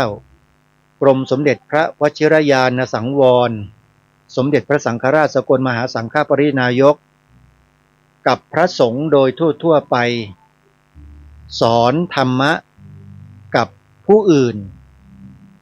สาธุชนคิดว่าเหมือนกันไหมหลักธรรมเหมือนกันเลยโยมหลักการเดียวกันคือหลักของพระสัมมาสัมพุทธเจ้าแต่ต่างกันโดยบุคคลเท่านั้นเองถ้าหากว่าเราไม่ยึดถือตัวบุคคลเนี่ยใครก็ตามจะเป็นฆราวาสญาติโยมจะเป็นเด็กจะเป็นใครก็แล้วแต่ถ้าเขามีความรู้ด้านธรรมะแล้วเขาแนะนำเราบอกเราสอนเราในฐานะที่เราไม่รู้มาก่อนเนี่ยถือว่ามีประโยชน์แล้วได้ประโยชน์ทั้งนั้นเลยเป็นประโยชน์ทั้งนั้นเลยโยมเพราะฉะนั้นเราอย่าไปถือเลยนะอย่าไปยึดมั่นถือมั่นความมีอัตตาตัวตนตัวเขาตัวเราเลยเพราะไอ้สิ่งเนี้ยมันเป็นตัวขวางกั้นคุณงามความดีขวางปัญญาความรู้ของเราถ้าเราสามารถที่จะวางมันลงได้เนี่ยปัญญาสัมมาทิฏฐิมันก็จะเกิดขึ้นได้โดยง่ายโดยไม่ยากเย็นอะไรนักแต่ถ้าเราปล่อยให้ตัวอุปาทานยึดมั่นถือมั่นในตัวตนแขวนคอเราอยู่คุมบังเหียนเราอยู่เนี่ยนะใครสอนใครบอกก็ไม่ฟังหรอกคนที่มีอุปาทานความยึดมั่นถือมั่นที่เรียกว่าอีโก้มากๆเนี่ยไม่ฟังใครอ่ะยึดมั่นแต่ความคิดเห็นของตัวเองเป็นใหญ่คนเหล่านี้นะถ้าดีนี่ดีสุดๆแต่ถ้าเลวเนี่ยบอกได้เลยว่าหาตัวจับยากคนเหล่านี้แหละมีคุณภาพทั้งทางดีและในทางเลวคือเก่งทั้งสองอย่างถ้ารู้จักนำบุคคลเหล่านี้ไปบ่มเพาะไปดัดอุปนิสัยใจคอให้เป็นไปในทางไหนเขาก็จะเก่งไปในทางนั้นคนอย่างนี้ในโลกมีเยอะและปัจจุบันนี้ที่เห็นกันในท่านผู้ฟังชาวต่างประเทศในปัจจุบันที่พูดให้ท่านฟังท่านทั้งหลายได้ฟังเมื่อวานเนี้ยก็คือชนชาวอเมริกันที่อยู่ตามเมืองต่างๆกำลังเกิดความเลื่อมใสศรัทธาต่อพระสงฆ์กลุ่มหนึ่งที่ท่านออกมาเดินเรียกร้องสันติภาพ Walk for Peace ที่อเมริกาประชาชนชาวอเมริกันเหล่านั้นเนี่ยส่วนมากเขามีความรู้มีความสามารถไม่เช่นนั้นเขาอยู่อเมริกาไม่ได้คนที่อยู่อเมริกาถ้าโง่เนี่ยอยู่ไม่ได้โยมจะต้องเฉลียวฉลาดจะต้องมีความรู้พอสมควรเลยทีนี้สิ่งที่จะพูดที่จะบอกกับพวกเราก็คือว่าคนอเมริกันเหล่านี้เขาไม่รู้จักพระสงฆ์มาก่อนว่าคือใครมาเดินทำอะไรแต่พอมันเป็นกระแสช่วงหนึ่งที่มีพระสงฆ์รูปหนึ่งถูกรถชนเกิดอุบัติเหตุถึงขนาดต้องตัดเท้าตัดขาทิ้งข้างหนึ่งความดังของพระกลุ่มนี้ก็เริ่มกระชอนอเมริกา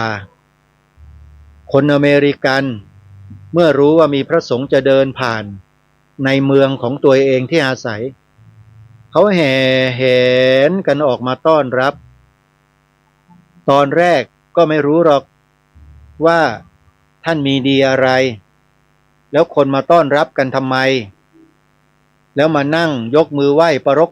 กราบไปกับพื้นกับดินเหมือนอย่างก็เห็นว่าพระสงฆ์เป็นพระเทพเจ้าอย่างนั้นนะชาวอเมริกันหลายคนสงสัยพอมาถึงวันหนึ่งพระสงฆ์หยุดพักในช่วงเย็นช่วงค่ำแล้วก็มีการแสดงปาฐกถาเป็นภาษาของอเมริกานั่นแหละคนอเมริกันส่วนใหญ่เขาก็นัดหมายกันบอกกันประกาศบอกกันให้มาฟังนะ พระสงฆ์ Walk for Peace ท่านจะบรรยายจะให้ปาฐกถาพอปาฐกถาครั้งแรกเท่านั้นแหละท่านผู้ฟังกลายเป็นอะไรที่ไม่น่าเชื่อคนอเมริกันที่ติดตามดูทางโลกโซเชียลที่มีผู้คน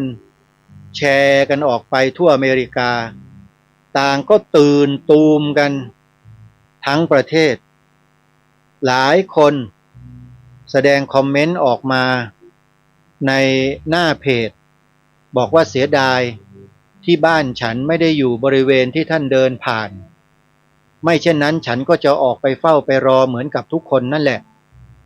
เพราะฉันยินดีมากพระท่านพูดได้ดีมากฉันเข้าใจเลยชีวิตนี้คืออะไรเห็นไหมฝรั่งเหล่านี้ไม่ใช่คนโง่นะโยมเขาเป็นคนฉลาดไม่เหมือนกับในประเทศไทยของเรานะพระสงฆ์มีอยู่เต็มบ้านเต็มเมืองทั่วทุกหัวไรแหงเลยทำรายการวิทยุเปิดสถานีวิทยุเปิดธรรมะพูดธรรมะให้ฟังกันตลอด24ชั่วโมงแต่ก็ยังมีคนในประเทศนี้เขียนโซเชียลเขียนข้อความด่าพระอยู่ตลอดนั่งเสนอหน้าออกจอ Facebook ออกจอ YouTube ด่าพระว่าเป็นมหาโจรอยู่ตลอดนี่คือข้อเปรียบเทียบระหว่างประเทศไทยกับประเทศอเมริกาณขณะนี้ท่านผู้ฟังโยมเห็นหรือยังว่าคนเราถ้ามีปัญญาแล้วเงี่ยหูฟังแล้วก็นำไปพิจารณาสักนิดหนึ่งเขาก็จะได้สิ่งที่ดีให้แก่ชีวิตของเขาโดยไม่ต้องเสียเงินเสียกระตังแม้แต่บาทเดียวแล้วเขาได้สิ่งที่เป็นกำไรของชีวิตมหาศาลเลยณขณะนี้คนอเมริกันกำลังจะได้สิ่งเหล่านั้นอยู่แล้วจะได้เพิ่มขึ้นเป็นจำนวนมากด้วยแต่ในขณะที่ประเทศไทยเราเป็นไงไล่กระชากจีวรพระแล้วก็จับยัดคุกขังคุกแล้วจะมีอีกกี่ครั้งอีกกี่รูปก็ไม่รู้เหมือนกันเนี่ยอันนี้พูดกระทบกระเทียบนิดนึงเพราะเห็นแล้วมันอดไม่ได้โยมนึกทีไรแล้วมันอดไม่ได้พระเหล่านั้นไม่มีความผิดอะไรเลยสักนิดเดียวไปตั้งข้อกล่าวหาท่านแล้วก็ไปดำเนินการจับท่านศึกขังคุกเมื่อ 2-3 สัปดาห์ที่แล้วอาตมาได้มีโอกาสรับนิมนต์ไปร่วมประชุมกับคณะอนุกรรมาธิการศาสนาศิลปะและวัฒนธรรมของวุฒิสภาที่อาคารวุฒิสภา4 แยกเกียรติกายเนี่ยโยมไปประชุมมาเมื่อเร็วๆเนี้ยในที่ประชุมก็พิจารณาในประเด็นนี้ด้วยเนี่ยประเด็นที่จับพระศึกแล้วจับขังคุกเนี่ยสวเขาไม่เห็นด้วยแล้วเขาก็เชิญหลายๆฝ่ายเข้ามานั่งร่วมประชุมในที่นั้นหนึ่งในนั้นก็คือสำนักงานพระพุทธศาสนาแห่งชาติแล้วก็มีพระสงฆ์จำนวนหนึ่งในหลายๆส่วนอาตมาก็เป็นหนึ่งในนั้นไปในฐานะของผู้ที่ให้ความสนใจและเคลื่อนไหวในกิจการของพระพุทธศาสนามาโดยตลอดก็ได้รับนิมนต์ไปไม่รู้สวเขารู้ได้ยังไงว่าอาตมาเนี่ยทำอะไรมีผลงานอะไรเขานิมนต์ให้ไปร่วมประชุมก็ไปกับเขาก็ไปเห็นหัวข้อการประชุมแล้วก็การประชุมที่ประธานของคณะอนุกรรมาธิการได้กล่าวได้พูดถึงตามวาระต่างๆหนึ่งในนั้นเขาพูดถึงเรื่องนี้แหละเรื่องที่ประเทศไทยจับพระไปขังคุกทั้งที่ไม่มีความผิดเนี่ยพระสงฆ์ท่านก็ช่วยกันพูดเสนอแนวทางให้ว่าควรจะเป็นยังไงต่างๆท่านเจ้าคุณพระวัฒนวชิระท่านเจ้าคุณธีรวิทย์เนี่ยพูดง่ายๆกับท่านจำสมณศักดิ์ท่านไม่ได้ขออภัยด้วยท่านเจ้าคุณธีรวิทย์ผู้ช่วยที่การบดีมหาวิทยาลัยมหามกุฏราชวิทยาลัยวัดราชาธิวาส นั่งอยู่ข้างๆอาตมาเนี่ยนะท่านมาทีหลังท่านก็พูดถึงเรื่องข้อพระวินัยจำนวนหนึ่งที่ผู้มีอำนาจหน้าที่ในการดำเนินการอะไรก็แล้วแต่กับพระสงฆ์เนี่ยไม่เคยหยิบยกเข้าไปใช้เลยสิ่งนั้นก็คืออธิกรณสมถะ7ไม่มีใครใครจะพูดถึงเรื่องนี้เท่าไหร่ทั้งที่เป็นข้อพระธรรมวินัยท่านเจ้าคุณธีรวิทย์ก็อธิบายให้กับที่ประชุมได้ฟังว่าควรจะอย่างนั้นอย่างนี้อย่างนั้นต่างๆอาตมาก็บันทึกเสียงไว้หมดนะก็มานั่งฟังแล้วก็มีเจ้าคุณพระสุธีวีรบัณฑิตเจ้าคุณโชท่านก็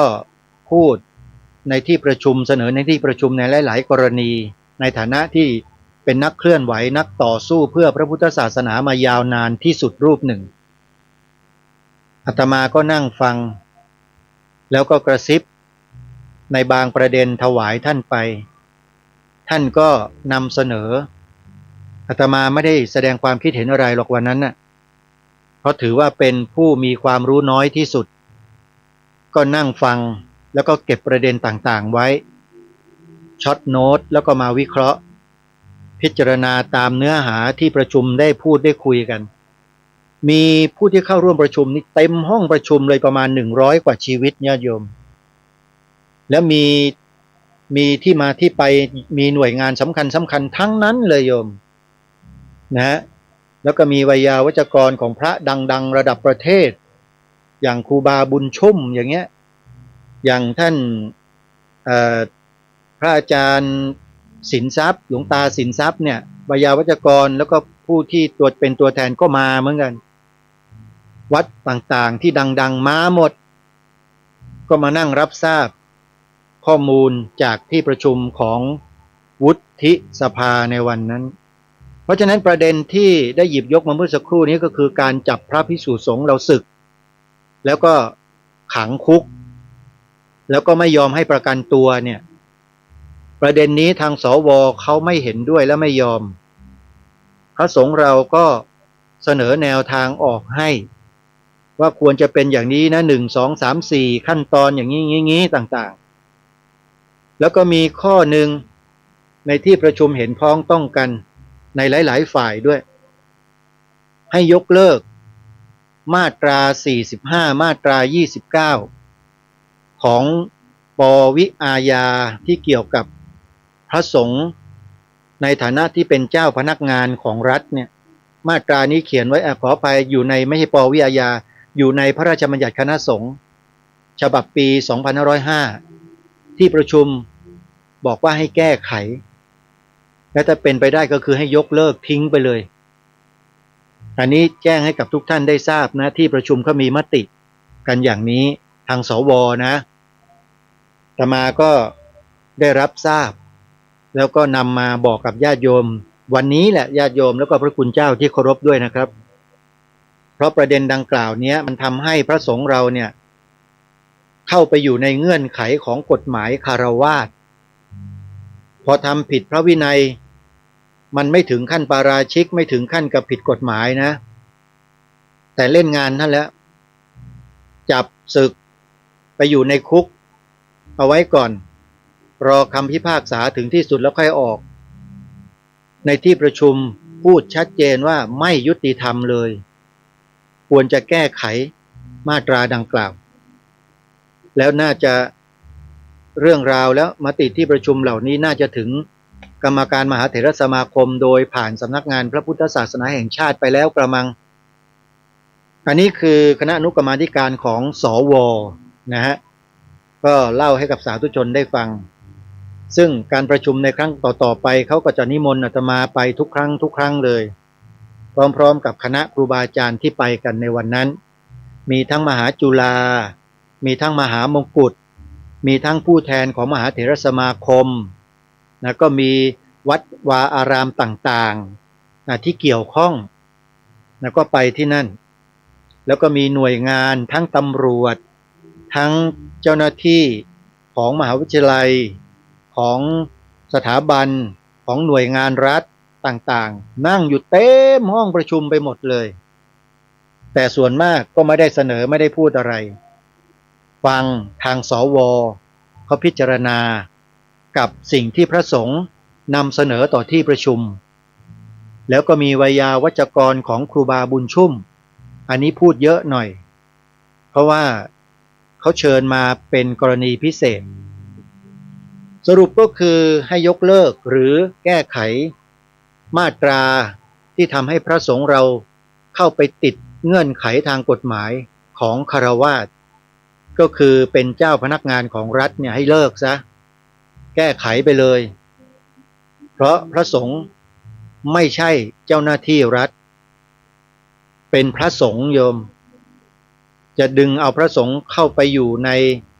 เงื่อนไขทางกฎหมายเดียวกันกับข้าราชการไม่ได้เพราะพระสงฆ์นั้นไม่ได้มีผลได้เสียกับใครทั้งนั้นนะบวชมาอุปสมบทมาเพื่อมาทำงานด้านเผยแผ่เพื่อการศึกษาเพื่อการอนุเคราะห์สงเคราะห์สังคมเพื่อการปกครองคณะสงฆ์ด้วยกันตามพระธรรมวินัยการไปนำเอากฎหมายของฆราวาสมาสวมใส่ไว้ในพระราชบัญญัติคณะสงฆ์แบบนี้เนี่ยทำให้พระสงฆ์เราเดือดร้อนโยมอันนี้ที่ประชุมเขาพูดกันนะอาตมาก็นำมาถ่ายทอดให้ฟังกันเขาพูดกันแรงกว่านี้เยอะ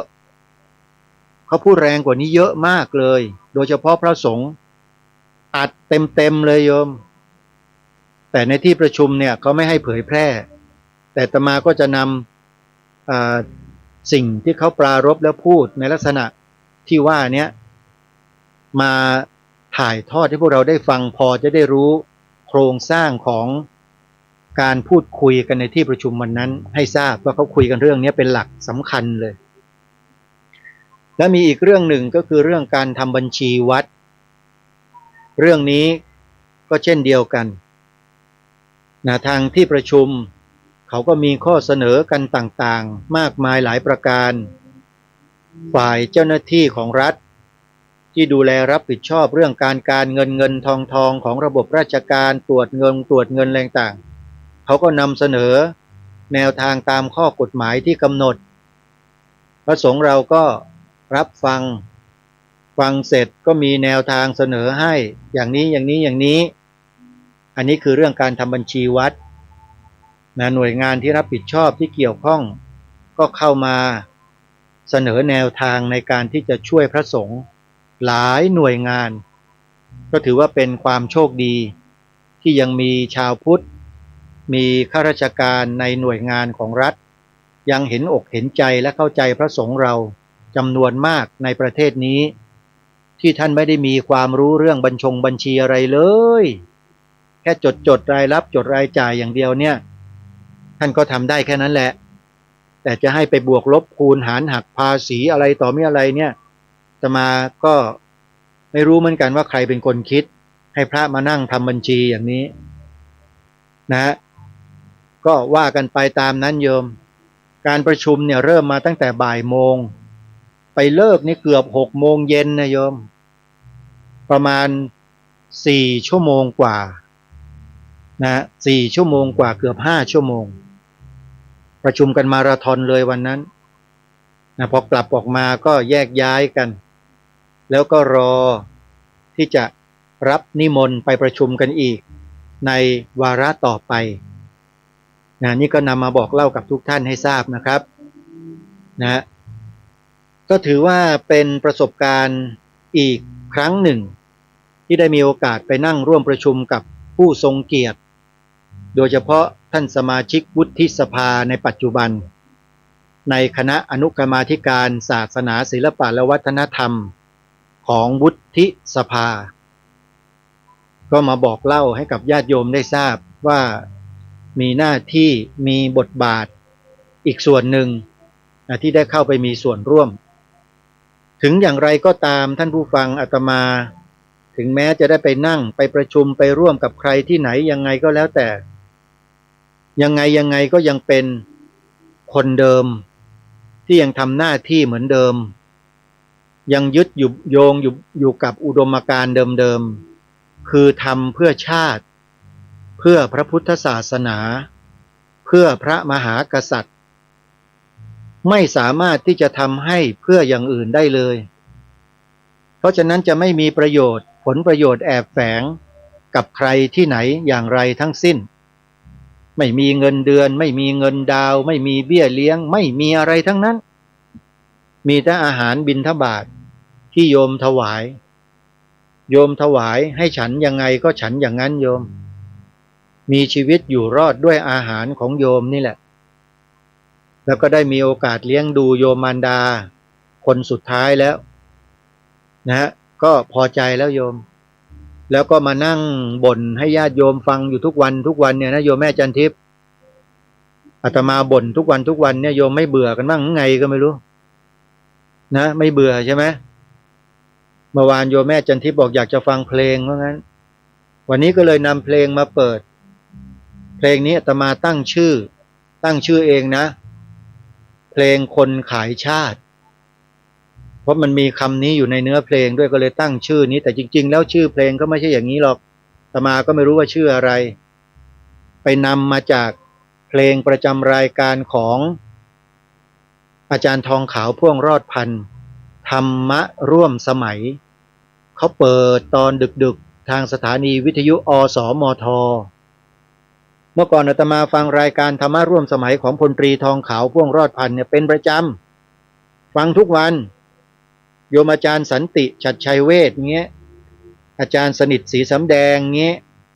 กมลศรีนอกเงี้ยมาจำได้นะท่านเหล่านี้ก็พูดคุยกันในรายการเราก็ฟังผู้หลักผู้ใหญ่ผู้มีประสบการณ์เขาพูดเขาคุยกันวันดีคืนดีก็ถึงจะโทรศัพท์เข้าไปแสดงความคิดเห็นสักครั้งหนึ่งพอโทรเข้าไปครั้งใดก็มีปัญหามีเรื่องครั้งหนึ่งโยมคนที่โทรเข้ามาร่วมรายการที่มีความเห็นต่างเขาก็โทรเข้ามาหาพลตรีทองขาวด่าอาตมาออกอากาศแต่ก็โชคดีนะที่พลตรีทองขาวพ่วงรอดพันธ์เนี่ยแกก็สกัดดาวรุ่งเหล่านั้นให้ล้มระเนระนาดแทนอาตมาได้เพราะคนเหล่านี้เขาไม่รู้จักอาตมาโยมว่าทำงานอะไรทำเพื่ออะไรแต่พลตรีทองขาวพ่วงรอดพันธ์อาจารย์สนิทศรีสำแดงยมกมลศรีนอกอาจารย์สันติฉัตรชัยเวชพวกเนี้ยท่านเหล่านี้มีชีวิตอยู่คนเดียวตอนนี้กมลศรีนอกอาจารย์กมลยังเหลืออยู่คนเดียวนอกนั้นท่านไปสู่สวรรค์หมดแล้วอาจารย์สนิทศรีสำแดงอาจารย์สันติฉัตรชัยเวชนะแล้วก็พลตรีทองขาวพ่วงรอดพันธ์เนี่ยท่านเสียชีวิตไปหมดแล้วท่านเหล่านี้รู้จักอาตมาทั้งนั้นแหละในฐานะที่เป็นคนทำงานเพื่อสังคมเพื่อส่วนรวมท่านก็อธิบายแล้วก็ชี้แจงแทนอาตมาให้นะประเด็นที่พูดในวันนั้นจำไม่ได้แล้วประเด็นอะไรก็ไม่ทราบทีนี้อาตมาเป็นคนที่พูดอะไรตรงไปตรงมาไงโยมแล้วเผอิญคนพวกนี้มันมีแนวความคิดขวางกันอยู่แล้วด้วยแต่ว่าเข้ามาเสนอในรายการของพลตรีทองขาวพ่วงรอดพันธ์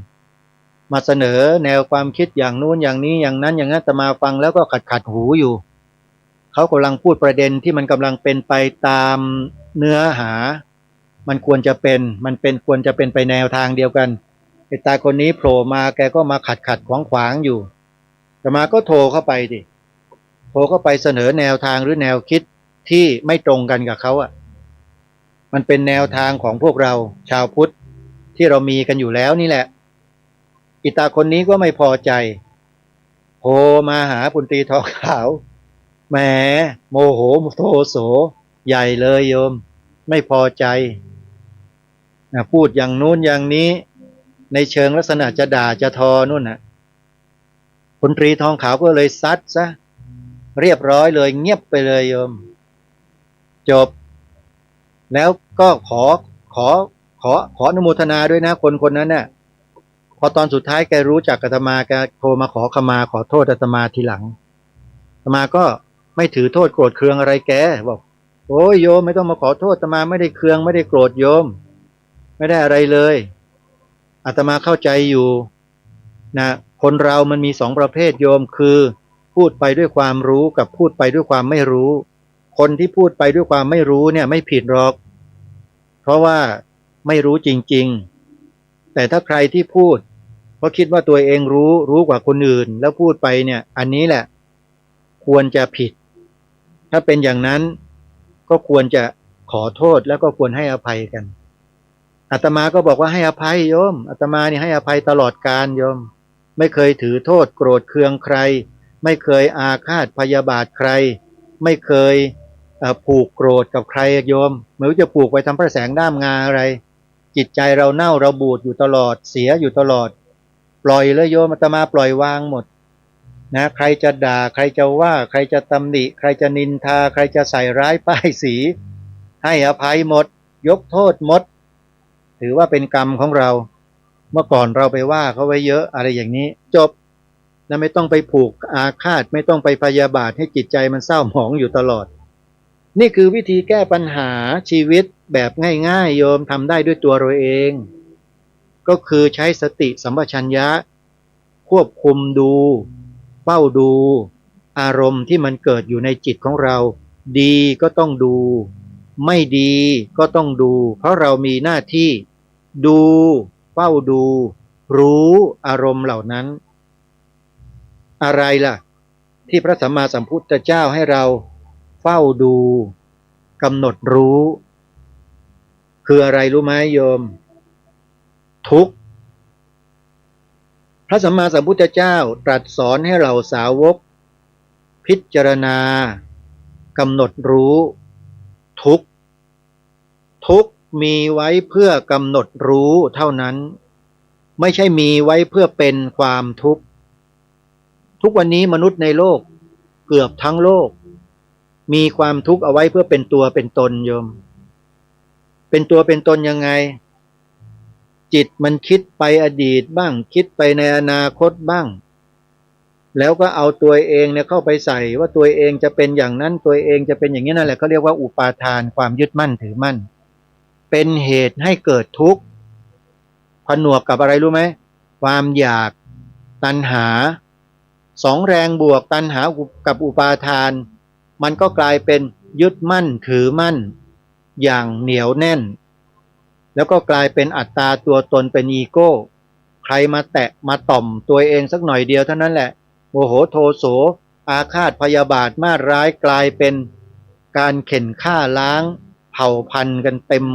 ไปหมดเลยเนี่ยมันเป็นอยู่แค่เนี้ยแก้ไม่ได้ปมมันอยู่ตรงในใจนิดเดียวแต่แก้ไม่เป็นไม่รู้จักวิธีแก้มันคือบอกให้กำหนดรู้มันนะดูมันเฉยๆจิตเวลามันคิดเนี่ยให้ดูมันเฉยๆอย่าไปเป็นมันก็ชอบไปเป็นมันอยู่นั่นแหละเป็นฉันเป็นกูอยู่นั่นน่ะมันทำกูมันด่ากูมันว่ากูเอากูก็ไปใส่มันก็เจ็บเท่านั้นเลยโยมลองถอนกูออกถอนฉันออกเด้ด่าใครอ่ะไม่รู้ขันธ์ห้ามีอะไรบ้างรูปเวทนาสัญญาสังขารวิญญาณและตัวเรามันอยู่ตรงไหนวะไม่มีสักตัวหนึ่งมันเป็นเรื่องของขันธ์ห้าทั้งหมดนี่คือคำสอนของพระสัมมาสัมพุทธเจ้านะขันธ์ห้าเนี่ยพระพุทธองค์ให้เราเนี่ยชาวพุทธพิจารณาขันธ์ห้าไม่ใช่ตัวไม่ใช่ตนสัพเพสังขาราอนิจจาสัพเพธัมมาอนัตตาติสวดกันทุกเช้าเข้าไปสู่หัวใจกันบ้างไหมพวกเราทำวัดเช้าอ่ะพุทโธสุดโธกรุณามหันโวโยจันตสุทธภรยานโลจโนโลกัสสปะปุปกิเลสคาตโกวันทามิพุทธังอาหมาทะเรนตังจำได้ไหมสวดแปลด้วยนะอาตมานี่เพราะว่าแปลแล้วมันจะยาวก็เลยสวดเป็นบาลีให้ญาติโยมได้ฟังคุ้นเคยกันสวดทำวัดเช้าทุกวันแปลด้วยแล้วธรรมะในบทสวดเนี้ยมันจะเข้าไปในใจเราจะมองเห็นชัดเจนเลย สังขิตเตนะปัญจุปาทานขันธาทุกขาไสยทิทังรูปูปาทานขันโทขันธ์อันเป็นที่ตั้งแห่งความยึดมั่นคือรูปเวทนูปาทานขันโทขันธ์อันเป็นที่ตั้งแห่งความยึดมั่นคือเวทนาเห็นไหมสัญญาสังขารวิญญาณขันธ์อันเป็นที่ตั้งแห่งความยึดมั่นคือสัญญาสังขารวิญญาณพระพุทธเจ้าทรงให้กำหนดรอบรู้อุปาทานขันธ์ทั้งห้าเหล่านี้เองนั่นท่านตรัสไว้มันมีตัวมีตนที่ไหนเล่า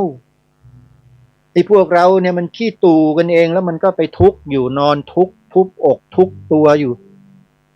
ไปอาฆาตพยาบาทแค้นใครอยู่ก็ไม่รู้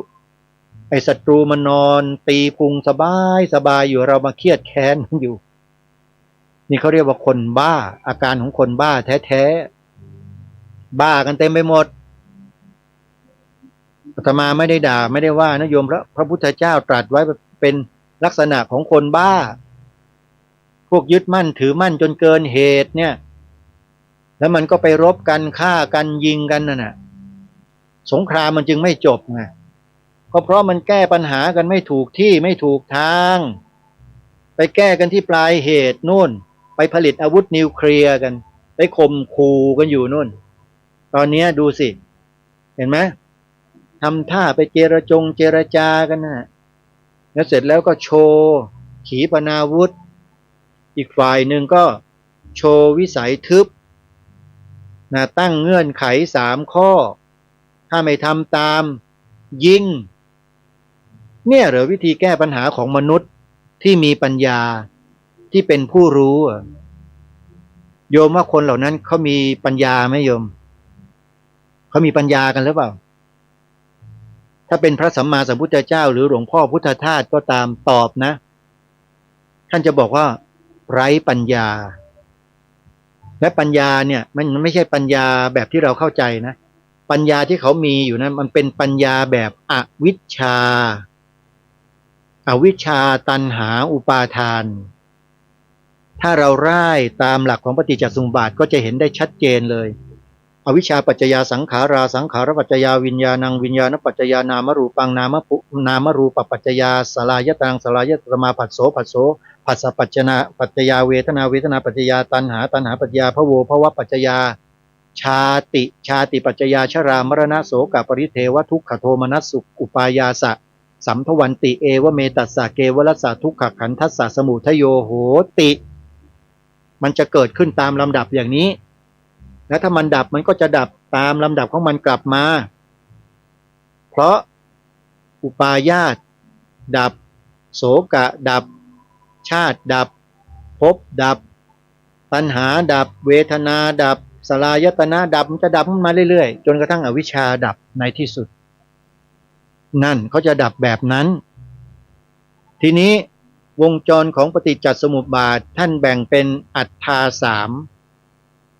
ญาติโยมใครสนใจนะเวลาอาตมามีน้อยจะหมดแล้ว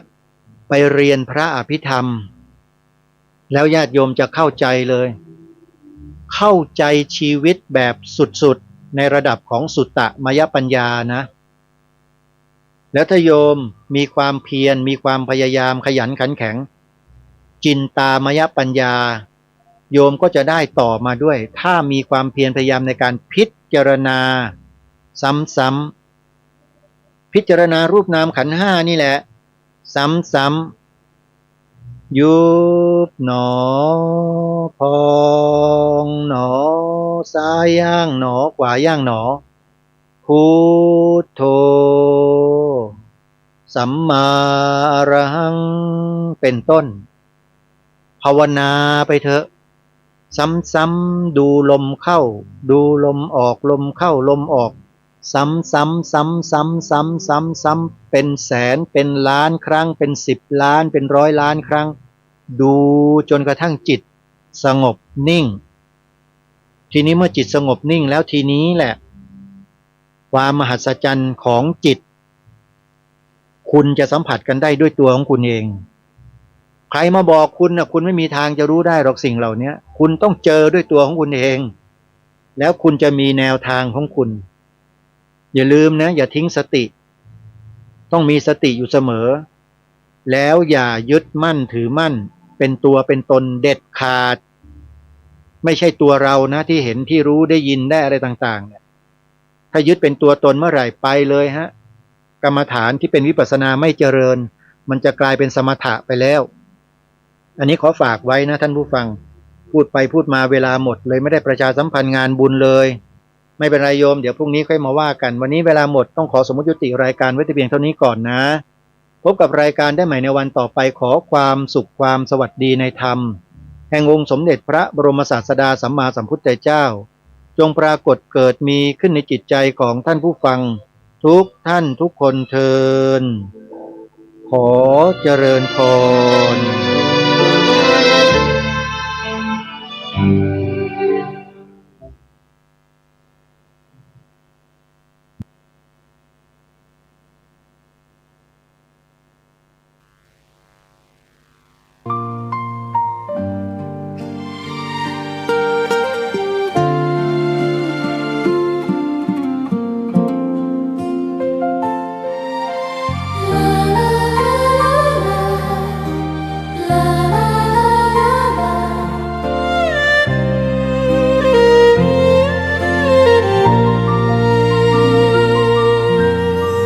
แสงทองร่ำไรในยามอุตสา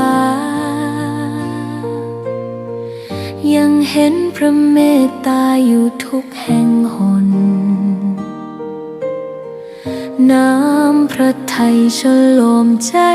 คน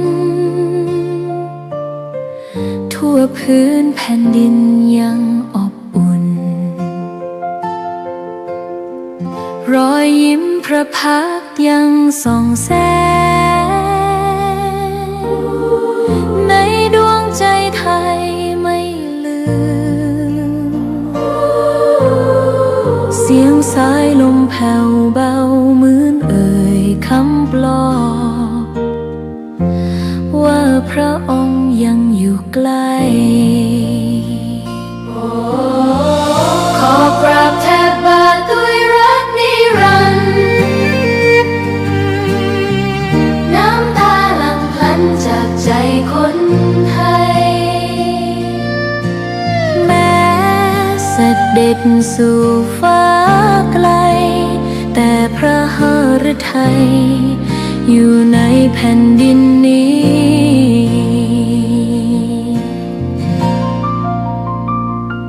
สวนดอกไม้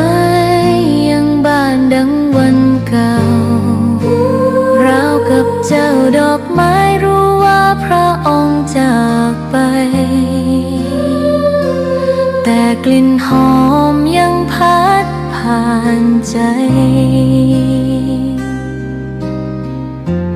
ให้ระลึกถึงพระเมตตาแผ่นดินนี้ยังส่องสว่างด้วยพระคุณอันยิ่งใหญ่ขอเดินตามรอยเท้าแห่งพระแม่ไปด้วยศรัทธาไม่เสื่อมคลายขอกราบแทบบาทด้วยรักนิรันดร์น้ำตาหลั่งพลันจากใจคนไทยแม้เสด็จสู่ฟ้าไกล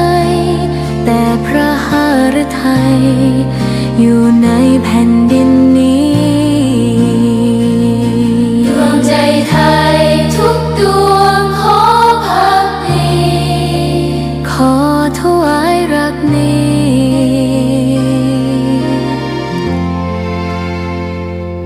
นิรันดร์แด่พระพันปีหลวง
การเทศนา การเขียน การค้นคว้า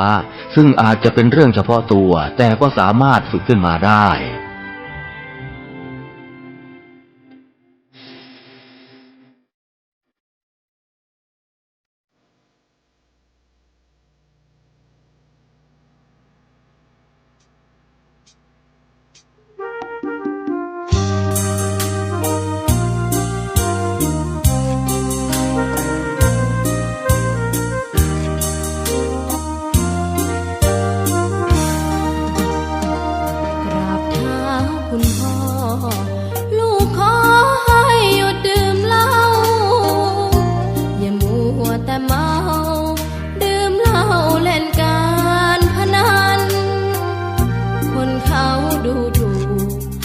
ว่าพ่อ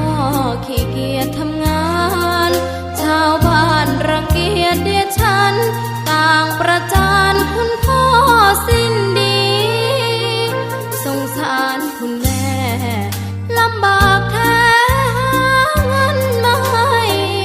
ได้มาเท่าใดพ่อใช้จนหมดไม่มีขัดสนจนยากลำบากคนแค้นเต็มทีอนาคตของลูกริบหรี่ความหวังที่มีมืดมนพ่อดื่มสุราเหมือนกินน้ำตาของแม่พ่อจะฐานะเราแย่หากไม่แก้ความจนแม่เตือนพ่อด่าตบตีแม่ชอกช้ำระกำมองมนซ้ำถูกคนเขานินทากราบเท้าคุณพ่อลูกขอให้หยุดดื่มเหล้าหากมัวแต่เมา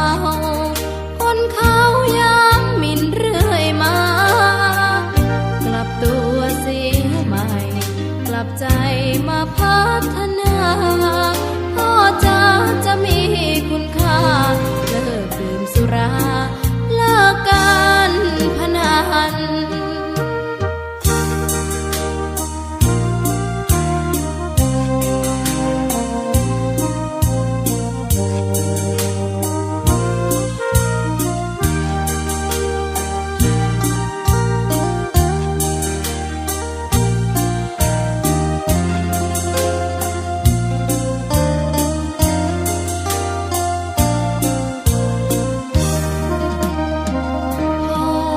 ดื่มสุราเหมือนกินน้ำตาของแม่พ่อจะฐานะเราแย่หากไม่แก้ความจนแม่เตือนพ่อด่าตบตีแม่เสียจนชอกช้ำระกำมองมนซ้ำถูกคนเขานินทากราบเท้าคุณพ่อลูกขอให้หยุดดื่มเหล้าหากมัวแต่เมาคนเขาย้ำหมิ่นเรื่อยมากลับตัวเสียใหม่กลับใจมาพัฒนาพ่อจะมีคุณค่าเลิกดื่มสุราเลิกการพนัน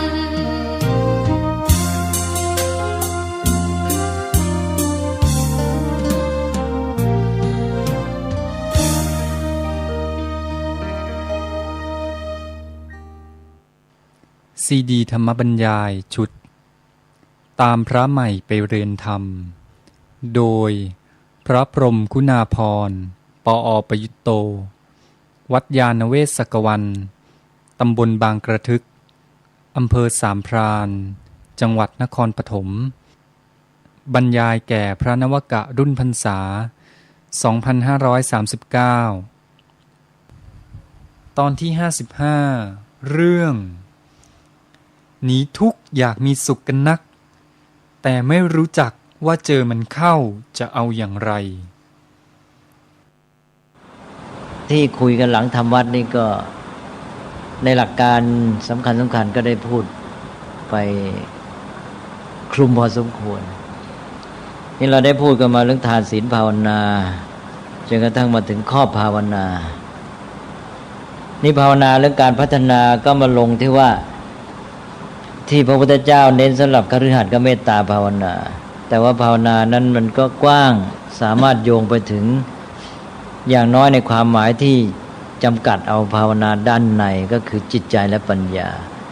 ตอนนี้เราไม่ต้องพูดถึงกายภาวนาศีลภาวนาก็เอาจิตภาวนาและปัญญาภาวนานี้ด้านจิตใจกับด้านปัญญาเราก็ออกไปสู่สมถะวิปัสสนานะ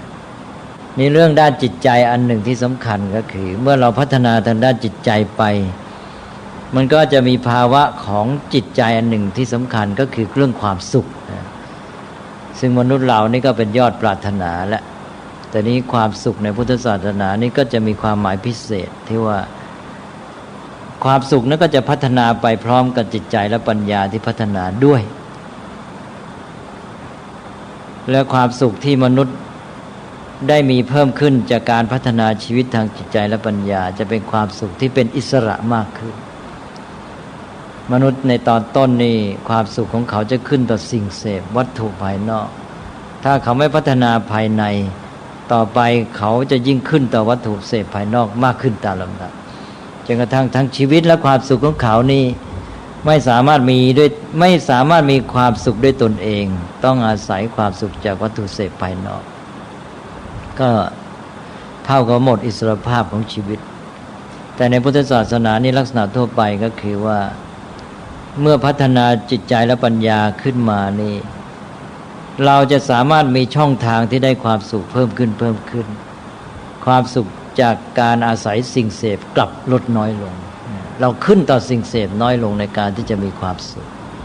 อันนี้ก็เป็นลักษณะทั่วไปอย่างหนึ่งเพราะฉะนั้นเรื่องความสุขก็ควรจะนำมันเน้นกันด้วยทีนี้ขอโยงกลับไปถึงตั้งแต่ต้นที่เคยพูดเรื่องอริยสัจบอกว่าคนที่ไม่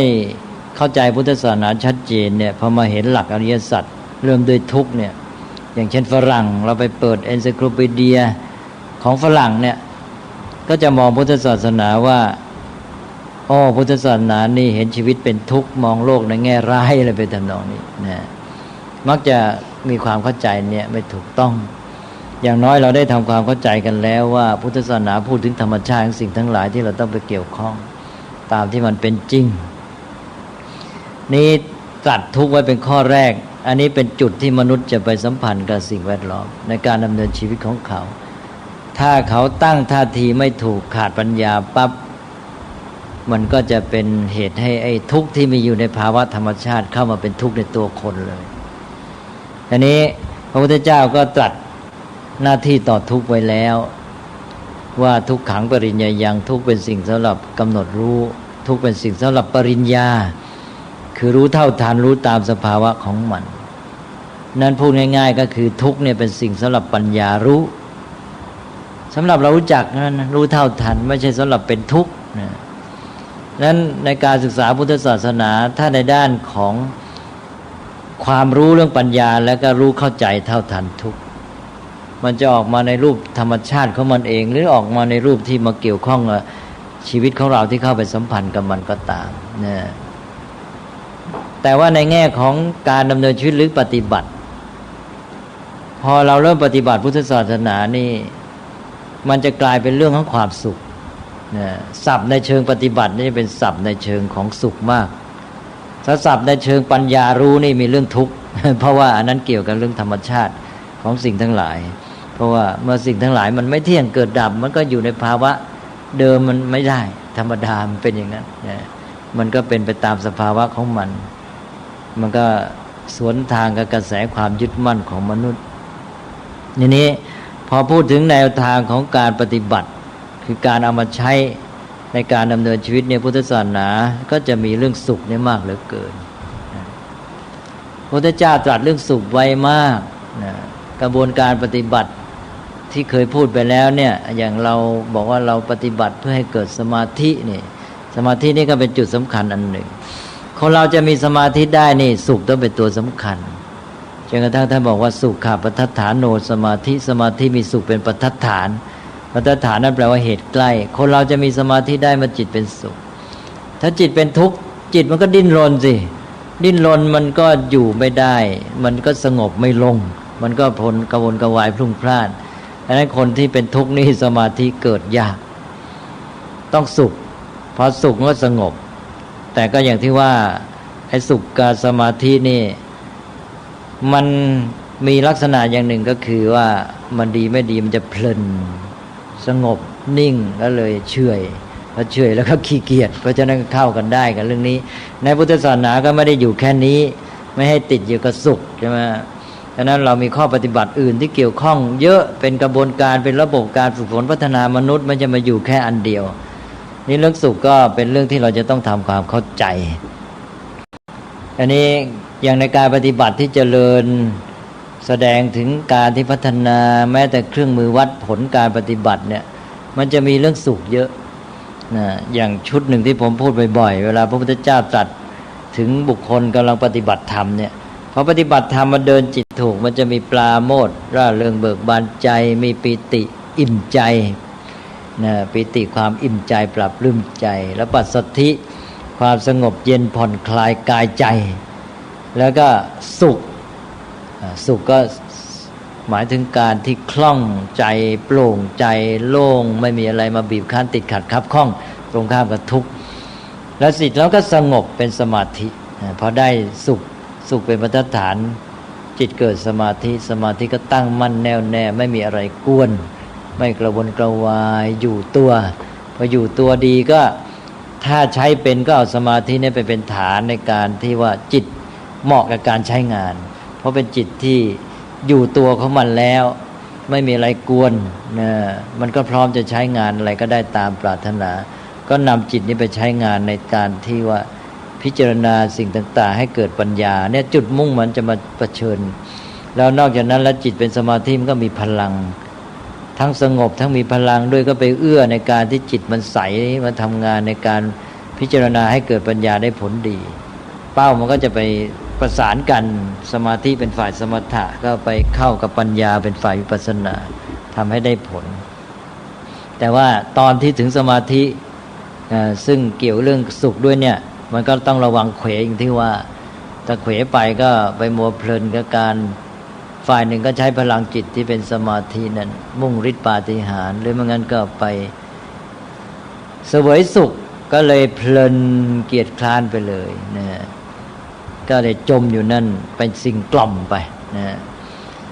พุทธศาสนาก็เลยว่าทั้งเห็นคุณค่าของสุขแต่ในเวลาเดียวกันก็ให้ไม่ประมาทระวังโทษที่เกิดจากสุขด้วยเหมือนกันนะต้องระวังทั้งคู่ก็รู้จักใช้นั่นเองอ่ะแต่ว่าในกระบวนการปฏิบัติแล้วเราจะเห็นเยอะเลยเรื่องสุขเนี่ยอย่างที่ว่าข้อคุณสมบัติของจิต5ประการเนี่ยเป็นสิ่งที่ควรจะปลูกฝังไว้เป็นประจำเป็นคุณสมบัติที่ดีคือว่าปราโมทย์ร่าเริงเบิกบานใจปีติอิ่มใจปัสสัทธิสงบเย็นผ่อนคลายกายใจสุขคล่องโล่งโปร่งใจนะแล้วก็สมาธิก็สงบแน่วแน่อยู่ตัวไม่มีอะไรกวนได้นะอันเนี้ยเป็นสิ่งที่มีไว้เป็นประจำแล้วจะทำให้พัฒนาก้าวหน้าไปในการปฏิบัติ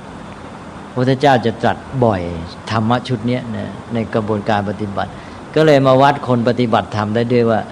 ปฏิบัติไปแล้วมันได้ไหมเนี่ยถ้าปฏิบัติไปแล้วมันไม่ได้สิ่งเหล่านี้มันอาจจะเกิดความวุ่นวายจิตกลายเป็นแทนที่จะปฏิบัติแล้วจิตดีกลับเป็นจิตวุ่นหนักแสดงว่ามันผิดใช่ไหมมันเป็นเครื่องวัดในตัวเลยแต่ว่าที่พูดในวันนี้มุ่งให้เห็นว่าเรื่องความสุขเนี่ยสำคัญมากในการปฏิบัตินะในแง่ของปัญญารู้จักทุกข์เป็นสิ่งสำหรับปัญญารู้แต่ในแง่ปฏิบัติแล้วมันออกเรื่องสุขแหละมันจะทุกข์น้อยลงตามลำดับมันจะสุขมากขึ้นพระพุทธเจ้าตรัสไว้แห่งหนึ่งบอกถ้ามองเห็นนิพพานเป็นสุขมีทางเจริญก้าวหน้าในการปฏิบัติถ้าเห็นนิพพานเป็นทุกข์หมดทางว่างั้นตรัสไว้อย่างนั้นเลยในพระไตรปิฎกถ้ามองเห็นนิพพานว่าเป็นทุกข์แล้วก็แสดงว่าไปไม่ได้แล้วในการปฏิบัติไม่สำเร็จเพราะนั้นเรื่องสุขนี่ก็เป็นเรื่องที่สำคัญบางทีชาวพุทธนี่มองข้ามไปเน้นเรื่องทุกข์เนี่ยโดยจับผิดแล้วไม่รู้จักหน้าที่ต่ออริยสัจข้อหนึ่งคือทุกข์ต้องจำให้แม่นเลยหน้าที่ต่อทุกข์คือ ปริญญารู้เท่าทันมันนะแล้วทุกข์เป็นสิ่งสำหรับปัญญารู้หน้าที่ต่อทุกข์เรามีแต่เรื่องรู้เรื่องปัญญาเท่านั้นเราไม่มีหน้าที่ไปเป็นทุกข์นะถ้าเราไปเป็นทุกข์เมื่อไรแสดงว่าพลาดแล้วนะนั่นในการปฏิบัตินี่มันมีแต่ต้องหมดทุกข์น้อยลงแล้วก็สุขมากขึ้นจนกระทั่งว่าสุขชนิดไม่มีทุกข์เหลือเลยก็เป็นบรมสุขเพราะว่ามันไม่มีทุกข์เหลือนั่นเองเพราะฉะนั้นท่านจะใช้คำว่าหมดทุกข์หรือไม่มีทุกข์ก็เป็นอันว่าแสดงว่าเป็นภาวะที่สมบูรณ์เพราะว่าสุขโดยทั่วไปเนี่ยมันยังมีทุกข์เหลืออยู่ลึกลงไปก็คือมีทุกข์แฝงถ้ามันทุกข์หมดจริงๆก็เป็นอันว่าไม่ต้องพูดถึงคำว่าสุขนะอันนี้พระพุทธเจ้าจะตรัสเรื่องสุขไว้เนี่ยมีเยอะแยะหมดนะอย่างในหมวด2เนี่ยนะสำหรับคฤหัสถ์ก็เพียงว่าเป็นสุขของคนที่ควรจะมุ่งหมายควรจะทำให้มีให้เป็นขึ้นพระพุทธเจ้าก็ตรัสไว้นะสุขคฤหัสถ์4ไปดูในพระไตรปิฎกจะตรัสไว้ด้วยว่าควรจะเข้าถึงอยู่เสมอที่ว่า1สุขจากความมีทรัพย์อัตถิสุข2สุขจากการใช้จ่ายทรัพย์โภคสุข3อนันตสุขสุขจากการไม่เป็นหนี้แล้วก็4อนวัชสุขสุขจากความประพฤติที่ไม่มีโทษทั้งกายกรรมวจีกรรมมโนกรรมทีนี้มาแปลกันว่าสุขจะเกิดจากการงานไม่มีโทษเลยแปลความหมายกันเป็นการทำงานที่ไม่ผิดกฎหมายเลยไปดูพระไตรปิฎกกันชัดเลยอนวัชสุขสุขเกิดจากการกระทำที่ไม่มีโทษคือยังไงคือมีกายกรรมวจีกรรมมโนกรรมที่เป็นสุจริต พระไตรปิฎกอธิบายไว้ชัดไม่ใช่หมายถึงว่าไปประกอบการงานอาชีพหลักสูตรที่บอกประกอบการงานก็นั่นแหละมันยุ่งตอนที่ว่าสมากัมมันตะทำการงานชอบใช่ไหมก็เข้าใจเป็นตัวประกอบอาชีพการงานสิคือคำว่าการงานสมัยก่อนหมายถึงการกระทำการกระทำทางกายนี่สมากัมมันตะทำการงานชอบหมายถึงอะไรเว้นจากปาณาติบาตเว้นจากอทินนาทานเว้นจากกาเมสุมิจฉาจารถูกไหมแล้วทำไมนี่การงานเลยการงานอะไรล่ะการกระทำที่ถูกต้องมันเป็นสำนวนโบราณเราไปหลงเองเราไปนึกว่าคำว่าการงานของท่านหมายถึงไปประกอบอาชีพการงานหมายถึงการกระทำเนี่ยสุขเกิดจากการงานไม่มีโทษเนี่ยหมายถึงกายกรรมวจีกรรมมโนกรรมที่สุจริตใครติเตียนไม่ได้ทั้งกายวาจาใจอันนี้เป็นสุขสำหรับคฤหัสถ์แต่มันยังมีอีกอย่างในหมวด2พระพุทธเจ้าตรัสสุขไว้ตั้งกี่คู่เยอะแยะหมดเช่นว่าคิหิสุขปปชิตสุขสุขของคฤหัสถ์สุขของบรรพชิตแล้วก็มีกามสุขสุขทางกามพระพุทธเจ้าก็ไม่ได้ปฏิเสธนะกามสุขว่าสุขกามไม่มีตรัสว่ากามสุขแต่ว่ามันมีปัญหาที่มันยังมีทุกข์มีโทษกามสุขมีเป็นสุขสุขจากกามมีข้อดีของกามเนี่ยนะท่านเรียกกรรมอัศสาทะของกามส่วนดีของกามเป็นยังไงแต่ว่ามันมีส่วนเสียเพราะฉะนั้นส่วนเสียมันอาจจะทำให้เกิดโทษมากมายก็ต้องแก้ไขป้องกันถ้าคนจะเสพกามมีสุขจากกามก็ต้องระวังโทษจากมันด้วยอย่าไปลุ่มหลงโมเมาแล้วพยายามไม่ประมาทแต่ว่ามันยังมีสุขอื่นที่พัฒนาได้กว่านี้นั้นมีกามสุขแล้วมีเนคขมสุขก็คู่กันเนคขมสุขสุขจากการออกจากกามไม่ต้องอาศัยกามแล้วมีอะไรอีกมีอุปธิสุขสุขของคนมีกิเลสเป็นสุขโลกิยะแล้วก็นิรูปธิสุขสุขไม่มีอุปธิสุขแบบโลกุตระเป็นโลกุตระสุขสาสวะสุขสุขที่ยังมีอาสวะอนาสวะสุขสุขที่ไม่มีอาสวะสุขที่มีอาสวะก็ย่อมทำให้วนเวียนอยู่ในสังสารวัฏถ้าเป็นอนาสวะสุขสุขที่ทำให้ไม่มาวนเวียนในสังสารวัฏแล้วก็ยังมีอะไรอีกอริยสุขสุขของพระอริยะอนาริยสุขสุขของอนาริยชนว่างั้นนะแล้วมีอะไรอีกมีสามิสสุขสุขที่อาศัยอามิตรต้องอาศัยเหยื่อล่อต้องอาศัยวัตถุเสพแล้วก็นิรามิตสุขสุขที่จะไม่ต้องอาศัยอามิตรไม่ต้องขึ้นต่ออามิตรไม่ต้องมีวัตถุเสพก็มีสุขได้มีอะไรอีกมี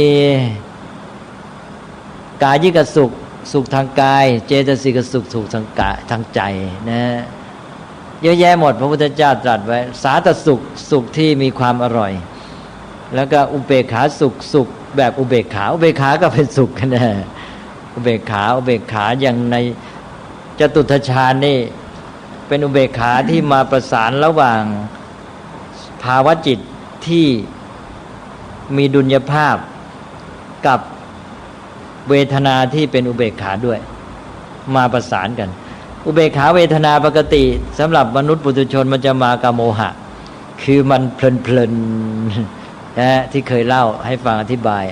คนที่เป็นมนุษย์ปุถุชนเนี่ยมันเฉยมันก็สบายถ้าบอกมันมากับโมหะแต่ทีนี้ถ้าเป็นพระอรหันต์นี่อุเบกขาของท่านมากับปัญญาตรงข้ามเลยนะแล้วอุเบกขาเวทนาก็จะมากับอุเบกขาฝ่ายสังขารที่เป็นภาวะจิตที่ได้ดุลยภาพเกิดจากปัญญารู้ความจริงเป็นจิตที่ลงตัวเลยนะมีดุลยภาพนะเป็นกลางอันเนี้ยนี่เพียงยกตัวอย่างไว้เห็นว่าพระพุทธเจ้าตรัสเรื่องสุขไว้เยอะแยะนะอันนั้นคำว่าสุขนี่มากมายบางทีชาวพุทธเองไปปฏิบัติก็บางทีไปรังเกียจสุขเลยก็มีบางคนไปเป็นอย่างนั้นเข้าใจไปว่าพระพุทธเจ้าสอนเรื่องทุกข์ให้เห็นทุกข์อะไรต่างๆอะไรไปมองในแง่หาทางทำให้ตัวทุกข์จะได้เห็นทุกข์อันนั้นอันนี้ก็เป็นเรื่องหนึ่งที่จะต้องทำความเข้าใจจะเทียบกับลัทธินิครนนะในพระสูตรหนึ่งชื่อเทวทหสูตรเคยเล่าให้ฟังแหละในพระไตรปิฎกเล่ม14เป็นสูตรแรกเลยพุทธเจ้าตรัสถึงเรื่องลัทธินิครนก่อนนี้ที่อื่นก็มีเล่าอันนั้นสั้นดีเล่าให้ฟังซะก่อนพุทธเจ้าเคยตรัสบอกว่ามีลัทธิบางพวกเขาถือว่าสุขจะบรรลุถึงได้ด้วยทุกข์คือลัทธินิครนพุทธศาสนาไม่ได้ถืออย่างนั้นลัทธินิครนเขาถือว่าคนเราจะบรรลุสุขได้ด้วยทุกข์เพราะฉะนั้นเขาจึงบำเพ็ญตบะลัทธินิครนเนี่ยบำเพ็ญตบะนะแกจะทำทรมานร่างกายอย่างที่ผมเคยเล่านะแม้แต่จะโกนผมนี่เขาจะถอนทีละเส้นเลยนะเอาแหนบถอนทีละเส้นเจ็บไหมถอนผมทีละเส้นนี่นะจนหดหัวแหละนะแล้วก็มีการทรมานร่างกายในวิธีต่างๆเยอะแยะทีนี้เขาบอกว่าคนเราจะบรรลุสุขได้ต้องด้วยทุกข์เพราะนั้นเขาจึงทรมานร่างกายเพื่อจะได้บรรลุสุขที่แท้จริงนี่ในพุทธศาสนาไม่ถือว่ามนุษย์จะบรรลุสุขได้ด้วยทุกข์ทุกขาปฏิปทาทันทาพิญญาทุกขาปฏิปทาขิปปาพิญญาสุขาปฏิปทาทันทาพิญญาสุขาปฏิปทาขิปปาพิญญามีตั้งเยอะหมายความมนุษย์มีความแตกต่างกันแต่ละบุคคลไม่เหมือนกันในเชิงข้อปฏิบัติบางคนปฏิบัติยากรู้ช้าบางคนปฏิบัติยากรู้เร็วบางคนปฏิบัติ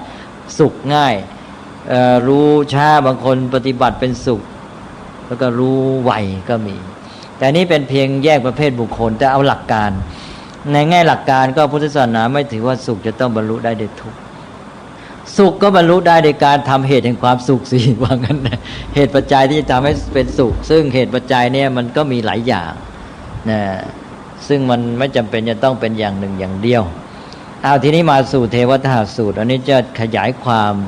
เรื่องสุขไม่จำเป็นต้องบรรลุได้ทุกข์เนี่ยชัดยิ่งขึ้นพระเจ้าก็ตรัสบอกว่านี่นะพวกมันมีลัทธิอยู่พวกหนึ่งเขาถือว่าคนเราจะได้สุขได้ทุกข์ยังไงหรือไม่สุขไม่ทุกข์ก็ตามเนี่ยเป็นเพราะกรรมที่ทำไว้ในชาติก่อนเป็นปุพเพกตะเหตุวาทพระเจ้าก็ตรัสว่าพวกนิครนเนี่ยเขามีความเห็นอย่างนี้อันนี้ในเมื่อถือว่าสุขทุกข์จะได้ยังไงมันขึ้นต่อกรรมที่ทำไว้ในชาติปางก่อนพวกนิครนก็เลยจะต้องทำให้กรรมในชาติปางก่อนหรือกรรมเก่าเนี่ยหมดสิ้นไปเสียทำไงจะทำให้กรรมเก่าหมดสิ้นไปก็ทำได้ในการบำเพ็ญตบะดังนั้นพวกนิครนซึ่งปัจจุบันเรียกศาสนาเชนเนี่ยก็จะบำเพ็ญตบะด้วยการบำเพ็ญตบะนั้นก็จะทำให้กรรมเก่าเนี่ยสิ้นไปนะ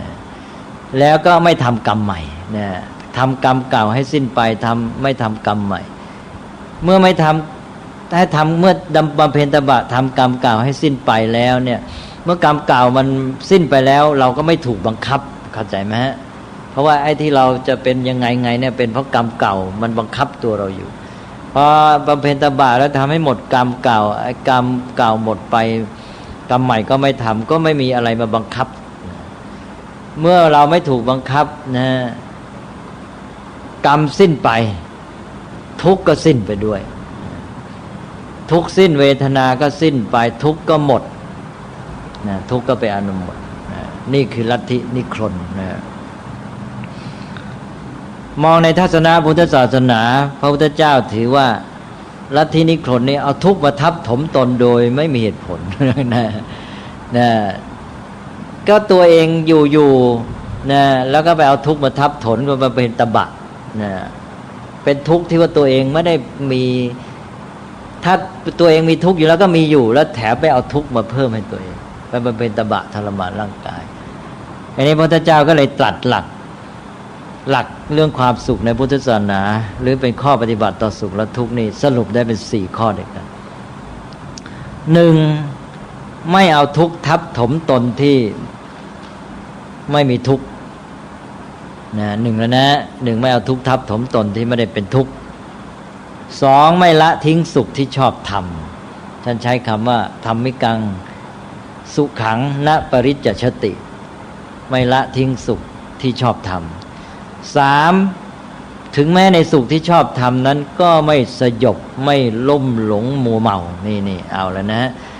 สุขที่ชอบทำนั้นเราไม่ละทิ้งแต่ก็ไม่สยบไม่หลง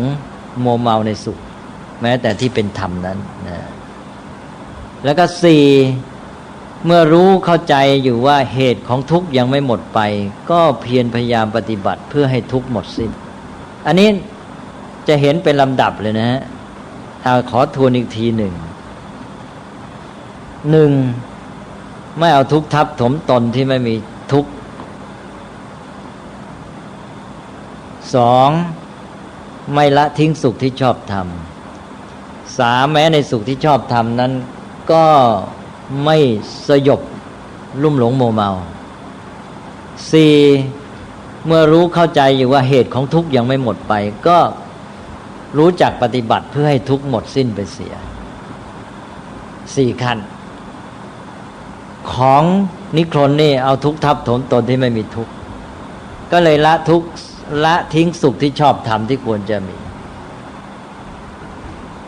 แต่ว่าทีนี้คนที่ได้สุขชอบทำแล้วก็มักสยบลุ่มหลงซะอีกใช่ไหมก็ติดแล้วก็ไม่กล้าไปอีกขั้นหนึ่งก็คือว่าเหตุของทุกข์ยังไม่หมดไปนี่ไอ้คนที่มีสุขทั่วไปเนี่ยยังไม่หมดเหตุแห่งทุกข์ใช่ไหมเมื่อยังไม่หมดเหตุแห่งทุกข์นี่มันก็ทิ้งศักยภาพเชื้อของการที่จะเป็นทุกข์ได้อยู่เพราะนั้นพุทธศาสนาก็ปฏิบัติให้หมดทุกข์ก็คือให้มันสิ้นเหตุของทุกข์ไปซะเลยอันนี้ก็จึงต้องถึงขั้นที่ปฏิบัติตามหลักศีลสมาธิปัญญาไตรสิกขาจนกระทั่งถึงกระบวนการภายในที่ว่าเป็นสมถะวิปัสสนาให้ปัญญารู้ความจริงของสัจธรรมจนกระทั่งว่าทุกข์มันเป็นภาวะอยู่ในธรรมชาติตามธรรมดาของสังขารมันก็เป็นทุกข์ตามธรรมชาติไม่เข้ามาเป็นทุกข์ในตัวเราจิตก็เป็นอิสระไปได้นี่ก็กำจัดถึงเหตุปัจจัยแห่งทุกข์เลยก็เป็นอนุ 4 ขั้นนี่ข้อปฏิบัติต่อทุกข์ในพุทธศาสนาที่พระพุทธเจ้าตรัสไว้นะเป็นหลักที่สำคัญดีเราจะได้มองถูกต้องไม่งั้นแล้วการปฏิบัติต่อทุกข์ต่อสุขนี่อาจจะพลาดได้นะหลักใหญ่ที่ว่าไปต้นๆก็คือว่าทุกขังปริญญายังทุกขาริยสัจเป็นสิ่งสำหรับปัญญารู้นะอย่าไปเป็นทุกข์นะแล้วก็มาหลักนี้อีกหลักนี้4 ข้อเนี่ยเอาไว้ได้และช่วยได้เยอะเลยทีนี้เป็นอันว่าพวกนิครนก็เป็นพวกที่เอาทุกข์มาทับถมตนก็เลยพลอยละทิ้งสุขที่ชอบทำทีนี้คนที่ไม่ละทิ้งสุขบางทีก็ไม่เอาทั้งสุขที่ไม่ชอบทำก็เอาอันนั้นก็พลาดแล้วใช่ไหมนี่ท่านให้เอาแต่สุขที่ชอบทำแล้วก็สุขที่ชอบทำคนนี่แม้ได้สุขที่ไม่ชอบทำก็หลงยิ่งมาสุขชอบทำก็หลงอีกแหละหลงหมกมุ่นมัวเมาก็ไปไม่รอดแล้วเชื้อแห่งทุกข์เหตุแห่งทุกข์ที่มีอยู่ก็ไม่แก้ไขดังนั้นจะต้องก้าวไปให้ครบ นี้พอมาในการปฏิบัติพระพุทธเจ้าก็สอนวิธีปฏิบัติต่อทุกข์ให้ถูกต้องซึ่งเป็นท่าทีต่อทุกข์อย่างถูกต้องซึ่งไม่จำเป็นจะต้องไปทำให้ตัวเองทุกข์ด้วยซ้ำนะหนึ่งการปฏิบัติที่บอกว่าจะกำจัดเหตุแห่งทุกข์ให้หมดสิ้นไปเลยเนี่ยการปฏิบัติแม้ในข้อสุดท้ายข้อ4ที่สูงสุดเนี่ยก็ไม่จำเป็นจะต้องเป็นทุกข์หนึ่งแล้วนะหนึ่งไม่จำเป็นสองเป็นทุกข์มีวิธีปฏิบัติแต่สองในบางกรณีพระพุทธเจ้าก็ตรัสว่ามันก็มีอยู่ที่ว่าเราอาจจะต้องฝึกตนพัฒนาตนแล้วจะต้องยอมทุกข์บ้างในกรณีอย่างนี้ก็คือเพื่อฝึกตนเพราะว่าถ้าไม่ยอมก็คนเรามันจะเอาอย่างใจตนนี่มันนึกแต่ในแง่ตัณหาใช่ไหมจะสนองตัณหาของตัวเองนี่อันนี้พอไปฝืนตัณหาเข้ามันกลายเป็นทุกข์โดยที่จริงนั้นถ้าคนที่ฝึกแล้วจะไม่ทุกข์ใช่ไหมแต่ว่าคนที่ยังไม่ได้ฝึกนี่มันมองเห็นเป็นทุกข์ฉะนั้นในกรณีนี้ก็ต้องฝึกยอมทุกข์บ้างนั้นการที่ปฏิบัติในระหว่างนั้นการที่ว่าอาจจะต้องมีการทุกข์บ้างนี่ก็มีได้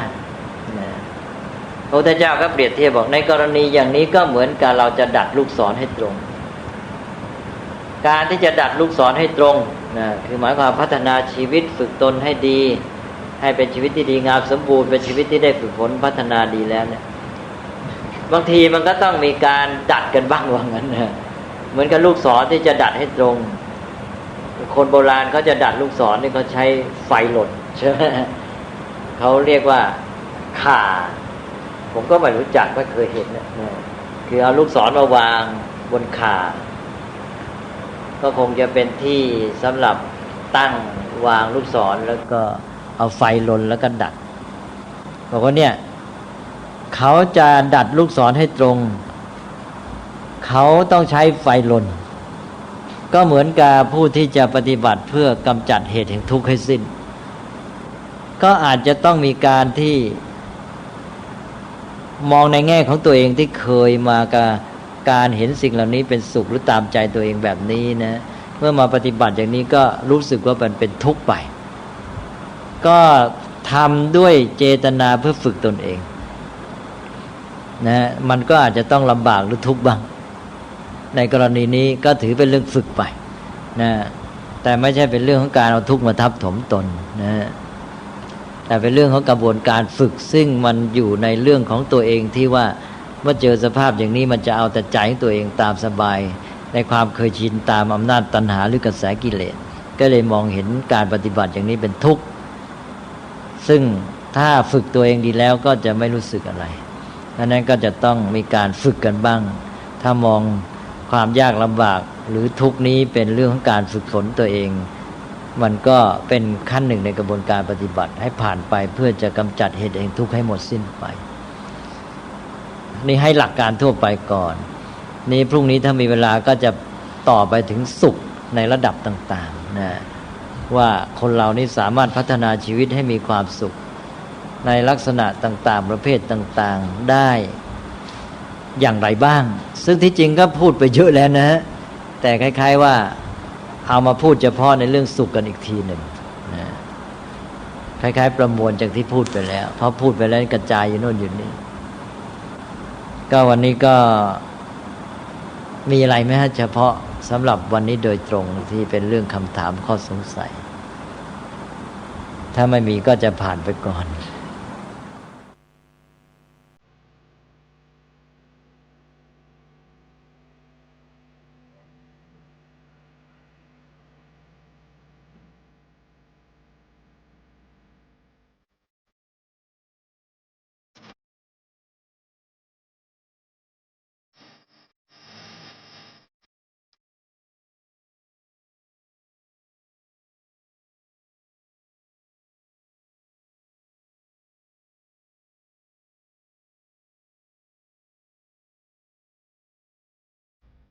งานเผยแผ่เป็นหัวใจสำคัญของพระพุทธศาสนา พระพุทธเจ้าอุบัติขึ้นมาบนเป้าหมายแห่งการเผยแผ่ความดีนำความดีไปแทรกไว้ในจุดที่มีความดีไม่มากค่อยๆเจือจางจนกระทั่งความไม่ดีนั้นหายไปเหลือแต่ความดีหรือมีดีมากกว่าไม่ดี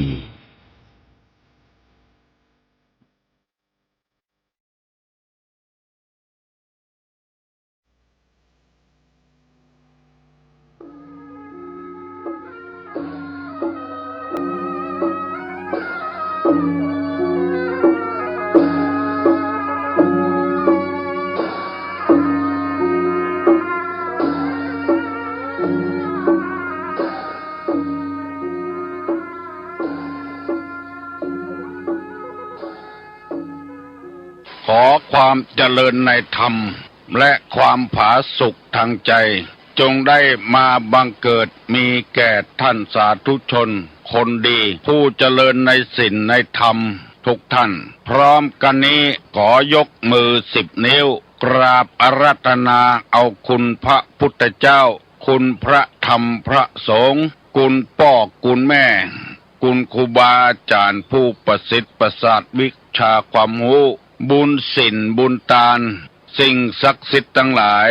อันมีพระสยามเทวาธิราชพระบรมธาตุดอยสุเทพและครูบาเจ้าศรีวิจัยเป็นต้นขอได้โปรดมาอภิบาลปกปักรักษาพระสงฆ์พระเจ้าพระเนนเถนน้อยและท่านผู้รับฟังรายการทุกคนทุกท่านเพื่อปากันมีความสุขกายสุขใจเหมือนกันทุกตนทุกองค์ทุกผู้ทุกคนตลอดกาลนานมาแถมแล้วเนอเสียงก้องเสียงกองเสียงมองต่ำเข้าเสียงตุเจ้าเทศนาธรรมมาเยี่ยมมาใจท่านสาธุชนคนดีทั้งหลายถึงบ้านถึงจองเพื่อเอาธรรมะแบบรากหญ้าแบบธรรมดามาฮือพ่อแม่พี่น้องทั้งหลายฟังก่อนที่จะได้ฟังนี้ขอเชิญชวนมวลพุทธบริษัททั้งหลายไหว้พระเหมือนกับนักมวยไหว้ครูระลึกถึงครูบาอาจารย์ก่อนผู้ที่ไปแสวงหาสัจธรรม4 อสงไขยปลายแสนมหากัปและ10 ญาติปางสุดท้ายได้เกิดมาเป็นพญาเวสสันตละตาลเข้าของทรัพย์สมบัติสละบัลลังก์ไปบวชเป็นพระฤาษีตาลเมียตาลลูกบำเพ็ญขนาดนักจนได้ตรัสรู้เฮาไหว้ครูบาอาจารย์เนี่ยก่อนเนออาลังหังสัมมาสัมพุทโธภควาพุทธังภควันตังอภิวาเทมิกราบสวากขาโตภควตาธัมโมธัมมังนัมสสามิกราบสุปฏิปันโนภควโตสาวกสังโฆสังฆังนะมามิกราบหันทัพมยังพุทธัสสะภควโตบุพาภะคณะมะกะลังกะโลมาเสนะโมตัสสะภะคะวะโตอะระหะโตสัมมาสัมพุทธัสสะนะโมตัสสะภะคะวะโตอะระหะโตสัมมาสัมพุทธัสสะนะโมตัสสะภะคะวะโตอะระหะโตสัมมาสัมพุทธัสสะพุทธังสรณังกัจฉามิธัมมังสรณังกัจฉามิสังฆังสรณังกัจฉามิตุติยัมปิพุทธังสรณังกัจฉามิตุติยัมปิธัมมังสรณังกัจฉามิตุติยัมปิสังฆังสรณังกัจฉามิตติยัมปิพุทธังสรณังกัจฉามิตติยัมปิธัมมังสรณังกัจฉามิตติยัมปิสังฆังสรณังกัจฉามิอิติปิโสภะคะวาอะระหังสัมมาสัมพุทโธวิชชาจรณะสัมปันโนสุขโตโลกาวิทูอนุตตโลปุริสาธัมมสาละถิสัทธาเทวมนุสสานังพุทโธภควาติสวากขาโตภควตาธัมโมสันติติโกอากาลิโกเอหิปัสสิโกโอปนะยิโกปัจจัตตังเวทิตโพวินยูหิติสุปฏิปันโนภควโตสาวกสังโฆ อุจุปฏิปันโนภะคะวะโตสาวกสังโฆญาญะปฏิปันโนภะคะวะโตสาวกสังโฆสามิจิปฏิปันโนภะคะวะโตสาวกสังโฆญาติตังจัตตาลิปุริสายุคานิอัฏฐะปุริสาปุคลาเอสาภะคะวะโตสาวกสังโฆอาหุไนโยปาหุไนโยทักขิไนโยอัญจลิกาละนิโยอนุตตะลังปุญญเขตังโลกัสสาติกราบหนึ่งกราบสองกราบสาม เวลารุ่งเรืองจะไปไข้หัวหรือเสียงดังแทนที่เราจะเก็บเอาความรุ่งเรืองของเราไว้จะกลับให้เปิ้นได้จังเปิ้นบ่ชอบแล้วก็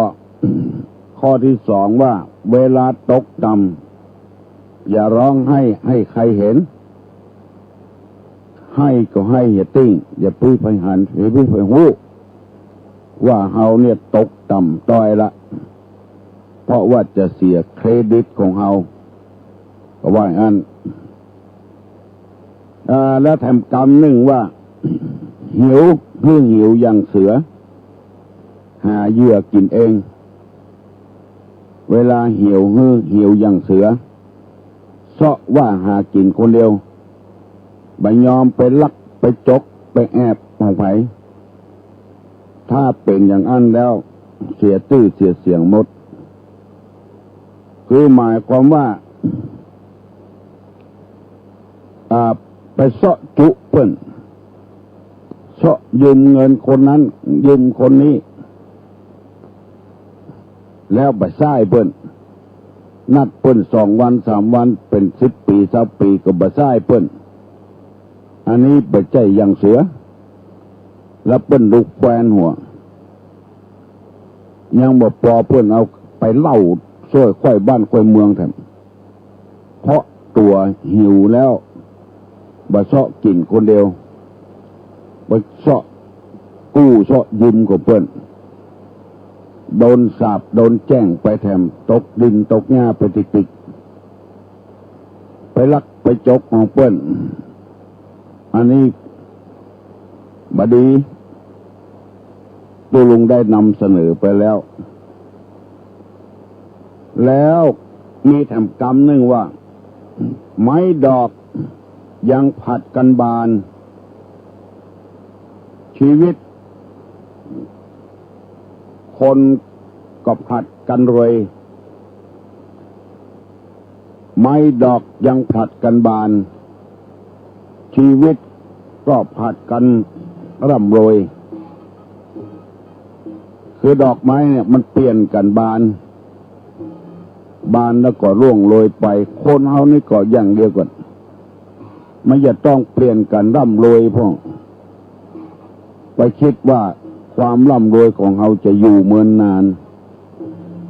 มันก็เปลี่ยนกันไปเปลี่ยนกันมาจะอีที่นำมาเสนอนี้คือหมายความว่าลาภก็ดียศก็ดีสรรเสริญก็ดีสุขก็ดีจะไปคิดว่ามันจะอยู่กับเฮาเท่าตายบางทีก็เปลี่ยนกันไปเปลี่ยนกันมาจะเป็นแก่บ้านจะไปคิดว่ามันตำแหน่งแก่บ้านจะอยู่กับเฮาญาวจีวัง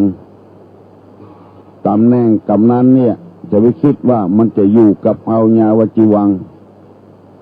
ตำแหน่งอะไรยังกระจ้างเถอะอบต.ในการประธานในการรองประธานการนายกการมันเปลี่ยนกันเปลี่ยนกันไปเปลี่ยนกันมาเพราะว่าถ้าเราคิดว่าเราจะอยู่จีรังยั่งยืนจังประมาทจังทำให้ตัวเราประมาทเอาพักพวกพ่องเอาอย่างพ่องเนี่ยคือคนหันเนี่ยทางบดีบดัก ละหมู่สมาชิกหมู่ต่างๆเปิ้นหันพฤติกรรมก็อดบ่ได้ก็อภิปรายกันเอาจนออกก็มี เพราะฉะนั้นอย่าไปคิดว่าตำแหน่งลาภเข้าของเงินคำเนี่ยจะอยู่กับเฮาเมินและโอหังอวดตัวอันนี้เพิ่นถึงบอกว่าไม้ดอกยังผลัดกันบานเปลี่ยนกันบานคนเฮาชีวิตของเฮาก็เปลี่ยนกันร่ำเปลี่ยนกันโดยพิษพัดกันไปพัดกันมาเป็นนักร้องอย่าไปคิดว่าจะได้ที่หนึ่งอย่าประตกประเสี่ยงสอบเรียนหนังสือก็อย่าไปคิดว่าจะได้ที่หนึ่งกุหนมันก็เปลี่ยนกันไปเก็บมาเล่นกีฬากันเหมือนกันอันนี้เป็นฮือบ่ฮือได้ถือยศถาบรรดาศักดิ์บ่ฮือได้ถือในลาภซื้อหวยถูกหวยสักใบสองใบหัวหน้าซื้อแถมจะให้มันถูกติ๊กมันเป็นไปบ่ได้แล้วเอาก็จะได้ทำใจของเราได้ทำใจของเราทำใจให้มั่นเตี้ยงมั่นคงอันนี้เป็นสุภาษิตที่ตุลุงนำมาเสนอให้พี่น้องลูกเต้าหลานเด่นได้ฟังวันนี้จะเอาธรรมะมาเสนอให้เป็นพี่น้องทั้งหลายว่าสิ่งที่หาได้ยากที่สุดมีอยู่สี่อย่างสิ่งที่หาได้ยากที่สุดมีอยู่สี่อย่างได้มาแล้วคือรักษาสิ่งที่หาได้นั้นไว้ให้มันคงหนึ่งการได้เป็นมนุษย์หนึ่งการได้เป็นคนเนี่ยหาได้ยากสองเป็นคนแล้วมีชีวิตอยู่ก็หาได้ยากสามการได้ฟังธรรมคำสอนในทางพุทธศาสนานี่ก็หาได้ยากสี่การอุบัติขึ้นของพระพุทธเจ้าก็หาได้ยากเพราะฉะนั้นจึงนำมาเสนอให้พี่น้องทั้งหลายว่าของอย่างอี้เนี่ยมันบัดใจง่ายๆหนึ่งการได้ความเป็นมนุษย์การได้เป็นมนุษย์มันหาได้ยากเพราะฉะนั้นเมื่อเกิดมาเป็นคนแล้วก็พยายามรักษาความเป็นคนไว้จะไปลุยชูแทกจะไปลักไปจกจะไปเป็นคนสมเลเทเมาจะเป็นคนให้ขันขาด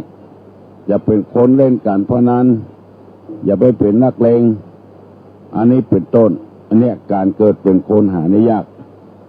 เมื่อเป็นคนแล้วยังมีอาการมีชีวิตอยู่ก็หาได้ยากเพราะบ่ได้การบ่ได้ฟังธรรมการฟังธรรมนี่ก็หาได้ยากพี่น้องทั้งหลายคงจะรู้ว่าที่ตุลุงออกอากาศเนี่ยมีคนฟังบ่นักบ่เหลือต่อสถานีวิทยุต่างๆออกไปแล้วก็ยังบ่ได้นักเช่นสถานีพระพุทธศาสนานี่ก็ต่อออกไปมีคนฟังบ่นักสถานีต่างๆแถมที่เคยได้อธิบายให้ฟังก็ต่อไปแล้วก็ยังบ่มีคนฟังเตื้อหาได้ยากเช่นวิทยุล้านนา CM77 วิทยุอินเทอร์เน็ตล้านนา975วงสิงห์วิทยุชุมชนเสน่ห์มนเมืองแจ่มมันนี่เปิ้นก็ถ่ายทอดแต่คนฟังยังน้อยอยู่เพราะฉะนั้นเปิ้นจึงว่าการได้ฟังพระธรรมนี่หาได้ยากและการอุบัติของพระพุทธเจ้าดึงหาได้ยากทำไมจึงพูดเช่นนั้นเพราะว่าการเป็นมนุษย์นี่หาได้ยากคือหมายความว่าอย่างใดเต็มโลกถึงวันเนี่ยมันเป็นบัดใจมันเป็นมนุษย์แปลว่าผู้มีใจสูงใจบ่ต่ บ่เบียดเบียนไผมีเมตตาอารีบ่ช่อบ่โกงไผอันเนี้ยคือความเป็นมนุษย์มนุษยธรรมคือธรรมของมนุษย์หนึ่งบ่เบียดเบียนคนอื่นเพื่อได้เดือดร้อนโดยชีวิตชีวาถึงวันนี้มันห่างฆ่ากันลูกไล่ฆ่ากันเบียดเบียนกันเผาหั่นเผานี่กันอันเนี้ยมันหาได้ยากความเป็นมนุษย์เป็นคนแต่มันไม่ใช่เป็นมนุษย์กรรมที่ว่าความเป็นมนุษย์หาได้ยากเนี่ยมันยากอย่างเงี้ยเพราะหากคนมีศีลมีธรรมบ่ได้พ่อบ่เป็นพ่อที่ดีของลูกบ่ได้รับความอบอุ่นจากพ่อจากแม่มันมีเปลือกเปลือซักมาแต่ว่าเกิดแต่ว่าบ่เป็นมนุษย์ที่จะดูแลลูกให้มีความอบอุ่นครูบาอาจารย์บ่ให้ความอบอุ่นกับลูกศิษย์ลูกหาหัวหน้าคนงานบ่ให้ความอบอุ่นกับลูกน้องพ่อแม่บ่ให้ความอบอุ่นกับลูกกับเต้าคือเจ้าหัววัดที่เป็นเจ้าอาวาสบ่ให้ความอบอุ่นกับลูกศิษย์ลูกหาแล้วก็เจ้านี้บ่ให้ความอบอุ่นกับลูกนี้หัวหน้าบ่ให้ความอบอุ่นกับลูกน้องนายจ้างบ่ให้ความอบอุ่นกับลูกจ้างมันหายากความเป็นมนุษย์นี่จึงเรียกว่าบุคคลหาได้ยากการเกิดขึ้นมานี่เป็นอธิบายอย่างนี้ไม่ใช่ว่ามีเปลือกเปลือนิ่งแต่ความเป็นมนุษย์ใจเป็นมนุษย์นี่มันบ่มีไล่บุบไล่ฆ่ากันไล่ฟันกันอย่างที่เราฮู้กันมีการมีงานอย่างต้องมีเหตุการณ์กูครั้งอันนี้คือความเป็นมนุษย์มันบ่มีแต่เกิดมาเป็นคนนี่เกิดง่ายกันเกิดง่ายเกิดมาตึงวันนะเพราะฉะนั้นในธรรมะในทางพุทธศาสนานี้อาจจะอธิบายอย่างอี้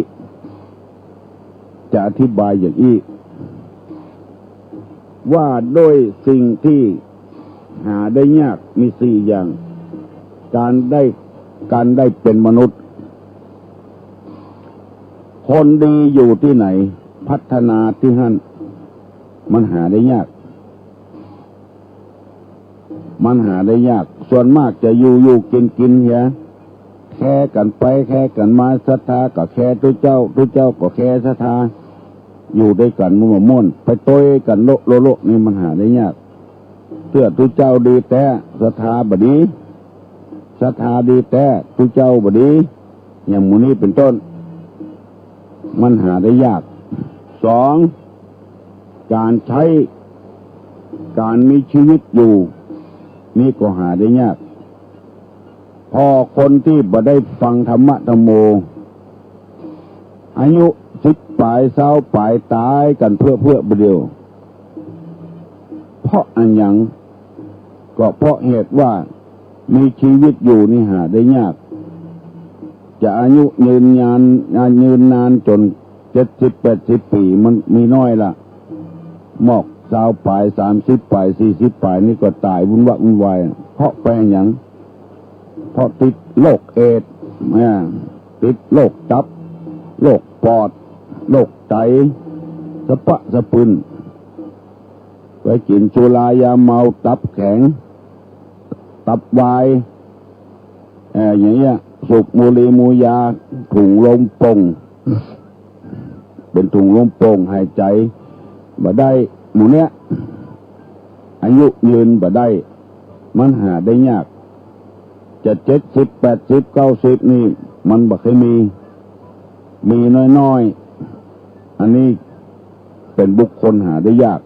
จะอายุยืนนานยาวมันเพราะว่าบ่ได้ฟังธรรมในข้อที่3ว่าการได้ฟังพระธรรมเนี่ยหาได้ยากฟังได้แต่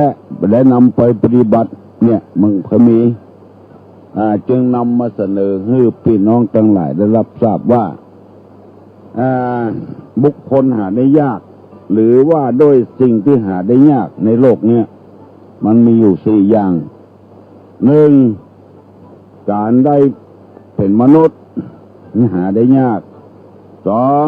การมีชีวิตอยู่ยืนนานหาได้ยากสามการได้ฟังพระธรรมหาได้ยากสี่การอุบัติขึ้นมาของพระพุทธเจ้าหาได้ยากจะเมินจะเกิดเรื่องอย่างพุทธศาสนาเนี่ย5,000 พวสาบัดเดี๋ยวนี้ 2,500 กว่าปีมาแล้วยังบ่เกิดเด้อมาเพราะนั้นการที่อุบัติเกิดของพระพุทธเจ้านี่หาได้ยากให้เตือนพี่น้องทั้งหลายไปคิดว่าบางสิ่งบางอย่างมันเป็นของวิเศษพากันไปลงก็ขอเมตตาช่วยกันพิจารณาให้ก่อนคือปฏิบัติธรรมอย่างถูกต้องนี่เถอะมันตึงมาหายไปไหนจะไปเมาไปหั่นไปนี่พนมมือขึ้นเนอตุลงจะฮือปอนแล้วอายุวัฏโกธนวัฏโกสิริวัฏโกญัสสะวัฏโกปะละวัฏโกวันนะวัฏโกสุขะวัฏโกโหตุสัพพตาทุกขโลกาพยาเวลาโศกาจันตุจุปัตตวาอเนกาอันตรญาปิวินาสันตุจเตจสาใจยะสิทธิธนังลาพังโสถีภกัญญังสุขังพลังสิริอายุจวันโนจะโพกังวุธีจยะสวาสตาวาสาจะอายุจจีวะสิทธิภวันตุเตวุธาปจายโนจตาโลธรรมาวัฏันติอายุวันโนสุขังพลัง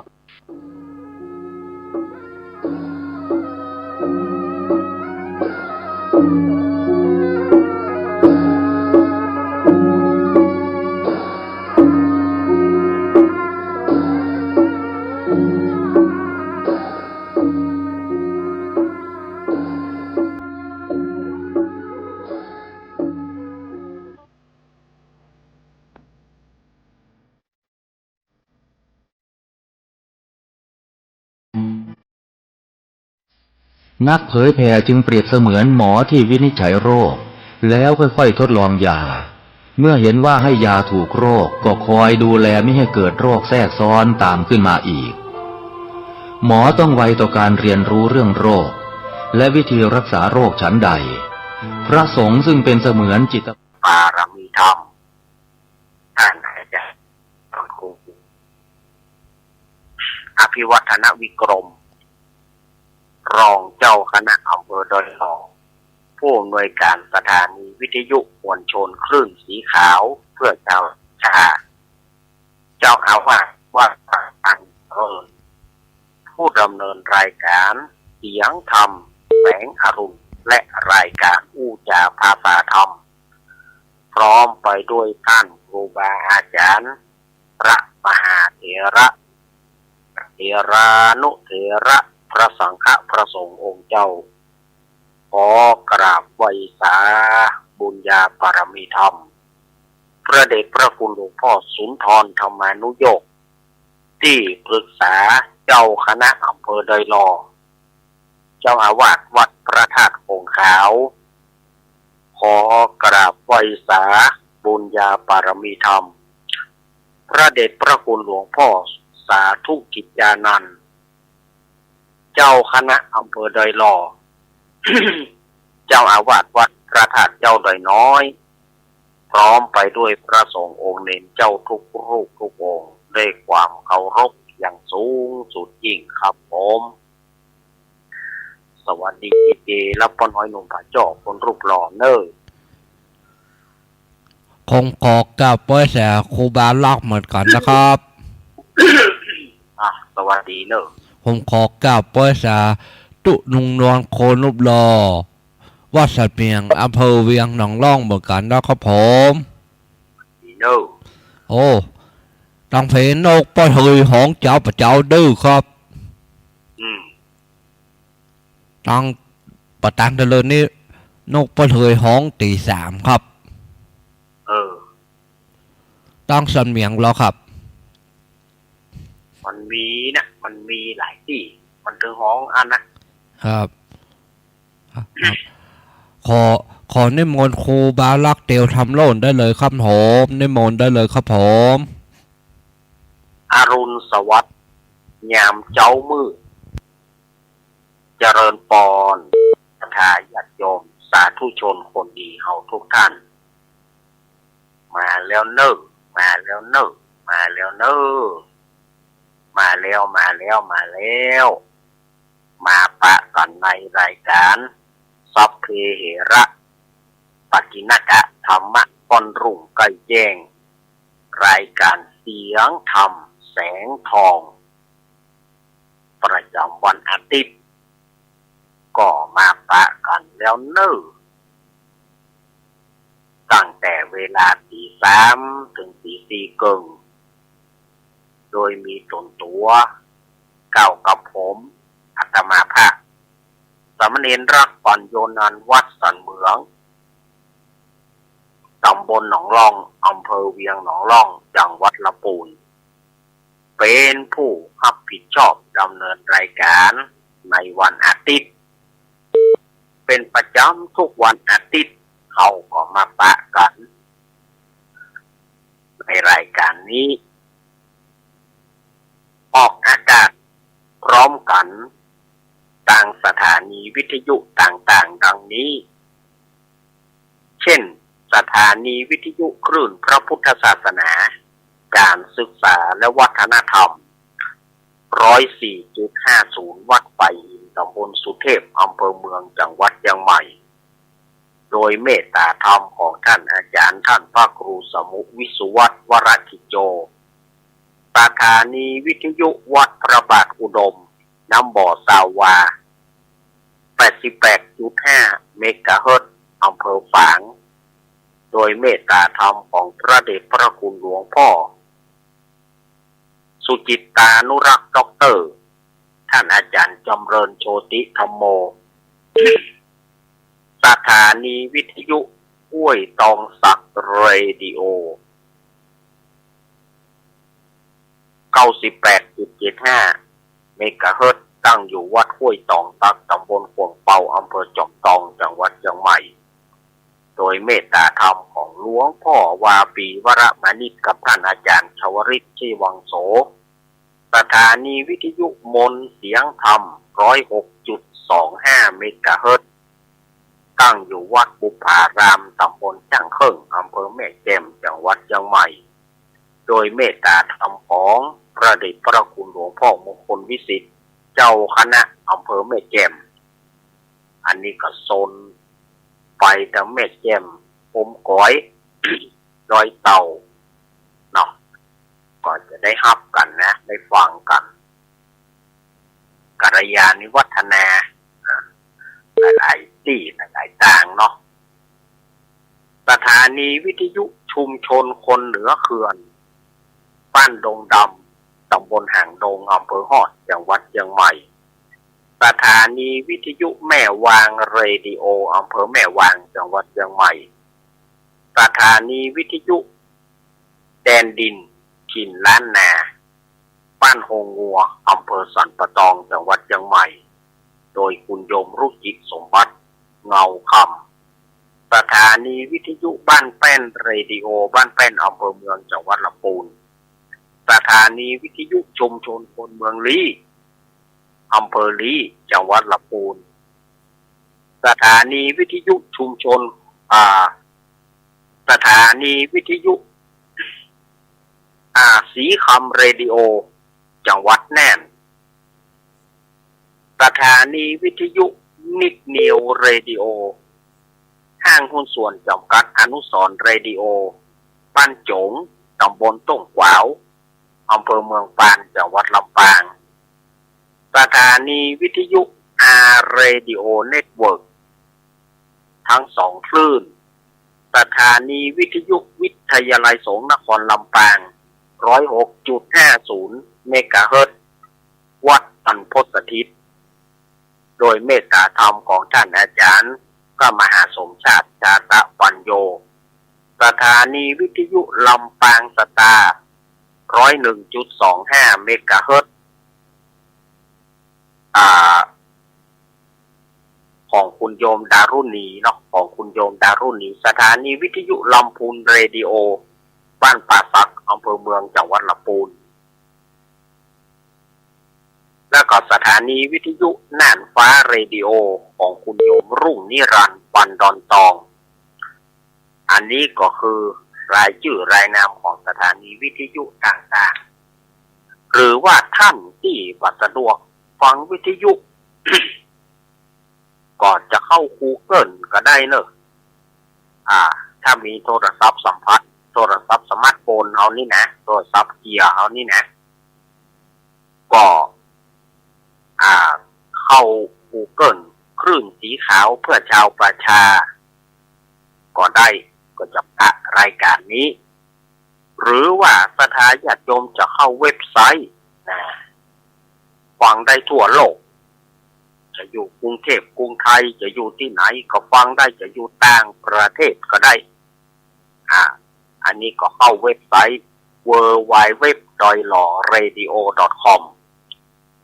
www.doilawradio.com หรือว่าสถาญาติโยมจะเข้า YouTube จะเข้าพอ YouTube ฟัง YouTube ย้อนหลังก็พิมพ์คำว่าวัดฝายหิน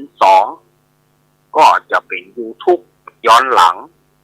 สำหรับท่านที่บ่ตื่นเตื้อแต่ว่าสนใจจะฟังบ่ได้ฟังเตื้อก็ย้อนหลังเอาอนุโมทนาสถาญาติโยมมันได้ทุกช่องทางเนาะบ่เดียวได้ทุกช่องทางได้ทุกสถานที่ไม่เลือกนะรายการธรรมะไม่มีพรมแดงขีดขั้นบอกมาปะกันวันนี้เป็นเจ้ามืดของวันอาทิตย์ที่8กุมภาพันธ์พุทธศักราช2569เดือน5เหนือเดือน3ใต้แห่มันนี่6ค่ำพร่ำว่าเป็นวันอาทิตย์วันนี้ตามฉลกแต่เป็นวันใจยเลิกลงเรือสำเปาไปจ้าแต่ว่ามันไปตัดกับวันเสียอย่าเสียง59ละวิจันตังเสียติดกับจันใจยเลิกก็เลยใจการบ่ได้ใจอย่าเลิกก็เลยใจการบ่ได้อินดูสถาญาติโยมเจนล้ำเนาะมันบ่ได้เนี่ยมันจะไปได้วันศุกร์พวกกันสถาญาติโยมวันดีนะมันจะไปได้11ค่ำพวกกันน่ะวันศุกร์พวกกันน่ะเนาะใครจะทำการมงคลต่างๆนี่นะมันเป็นอย่างอี้เนาะมันเป็นอย่างที่อาตมาแจ้งไปมันเป็นวันที่มันบ่ได้วันที่มันบ่ได้เฮาก็อยากจะทำให้เป็นวันดีในเมื่อมันบ่ได้เฮาก็จะไปทำกะจะไปเนี่ยกะการมงคลต่างๆเฮาต้องหาวันดีวันจับวันไหนจับเฮาก็ทำตามนั้นก็ศรัทธาญาติโยมสาธุชนทั้งหลายก่อนที่จะเข้าสู่รายการธรรมะนั้นอาตมาภาพก็ขอแจ้งข่าวประชาสัมพันธ์งานวัดอาตมาวัดสันเมืองตำบลหนองร่องอำเภอเวียงหนองร่องจังหวัดลำพูนจะได้จัดงานประเพณีส่งน้ำพระธาตุเจดีย์พบโชคทวีศรีสันเมืองณวัดสันเมืองตำบลหนองร่องอำเภอเวียงหนองร่องจังหวัดลำพูนของอาตมาภาพนี่นะก็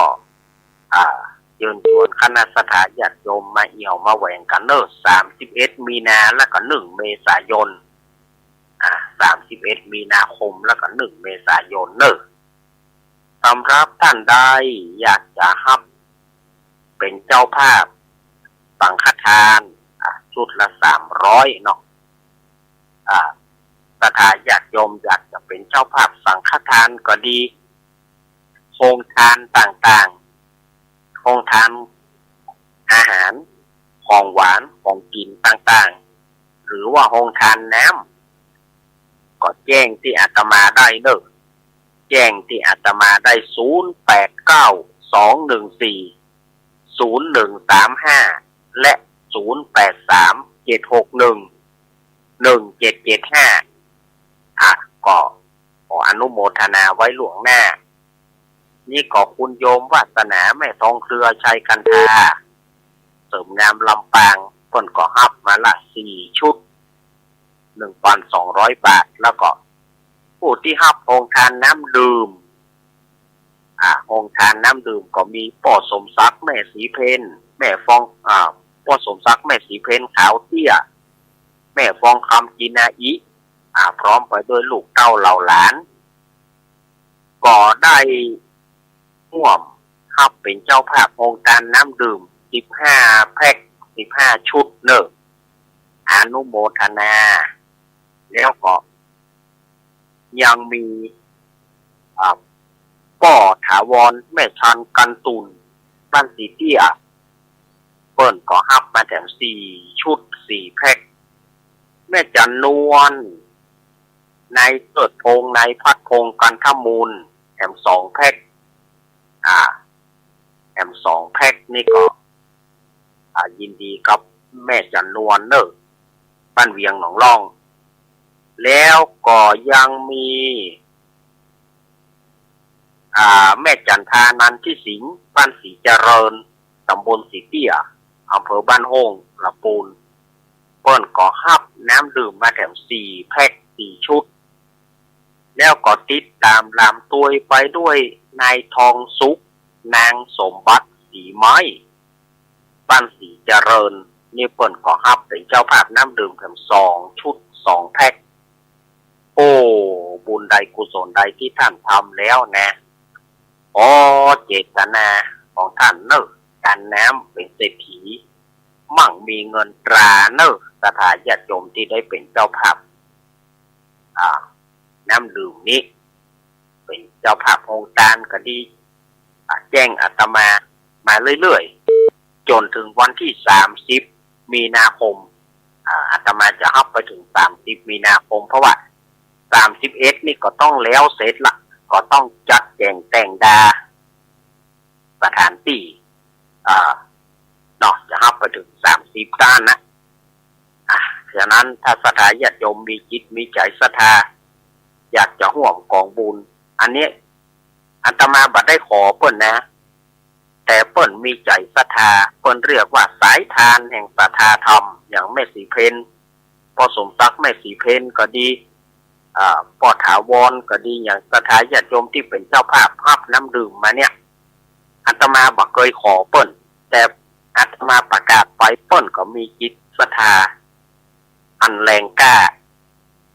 เปิ้นก็ฮับกันอาตมาภาพขอยกมือ10 นิ้วอนุโมทนาสาธุสาธุสาธุอนุโมทนาเนอะเอาละศรัทธาญาติโยมต่อไปนี้เขาจะได้จวนกันไหว้พระเนี่ยก่อนเนาะเมื่อไหว้พระสวดพุทธคุณธรรมคุณสังฆคุณแล้วก็จะได้เข้ามาสู่รายการของเราลำดับต่อไปกราบพระเนอกราบเนอกราบสองกราบสามอรหังสัมมาสัมพุทโธภะคะวาพุทธังภะคะวันตังอภิวาเทมิกราบสวากาโตภะคะวะตาธัมโมธัมมังนะมัสสามิกราบอุปติปันโนภะคะวะโตสาวกสังโฆสังฆังนะมามิกราบนะโมตัสสะภะคะวะโตอะระหะโตสัมมาสัมพุทธัสสะนะโมตัสสะภะคะวะโตอะระหะโตสัมมาสัมพุทธัสสะนะโมตัสสะภะคะวะโตอะระหะโตสัมมาสัมพุทธัสสะอิติปิโสภะคะวะอะระหังสัมมาสัมพุทโธวิ จาจารณะสัมปันโนสุขโตโลกาวิตูอนุตตโรปุริสะธรรมสารติสัทธาเทวามนุสานังพุทโธภะคะวะติสวากาโตภะคะวะตาธัมโมสันทิฏฐิโกอาการิโกเอหิปัสสิโกโอปันนายิโกปัจจตังเวทิทัพโพวินโยหิติโสปฏิปันโนภะคะวะโตสาวกสังโฆอุจุปฏิปันโนภะคะวะโตสาวกสังโฆยายะปฏิปันโนภะคะวะโตสาวกสังโฆสามิจิปฏิปันโนภะคะวะโตสาวกสังโฆญาติตังจัตตาลิปุริสายุคานิอัตตาปุริสาปุกาลาเอสะภะคะวะโตสาวกสังโฆอาหุนายโยปะหุนายโยทัคขินายโยอัญจาลิการณิโยอนุตตรังบุญญาเกตังโลกัสสาติอาโรกายาปารมาราภาสันทุปารมังทานังวิสาสังปารมายตินิพพานังปารมังสุขัง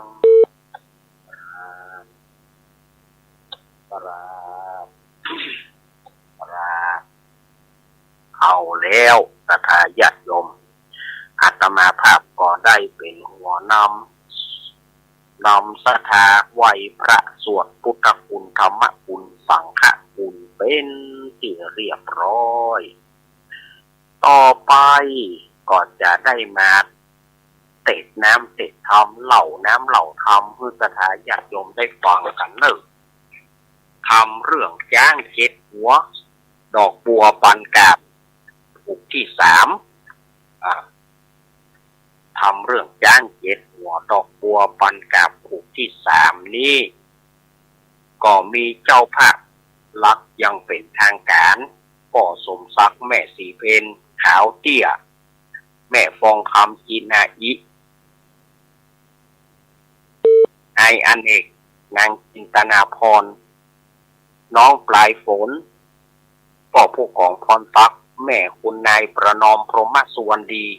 แม่ไกรล่าคำห้วยแสลนี่ก็เป็นเจ้าภาพลักยังเป็นทางการพ่อสมศักดิ์แม่สีเพนนั่นก็จะตานไปหาป่ออุ้ยน้อยปอนแม่อุ้ยเงินจีนาอิป่อสีแม่สอนขาวเตี้ย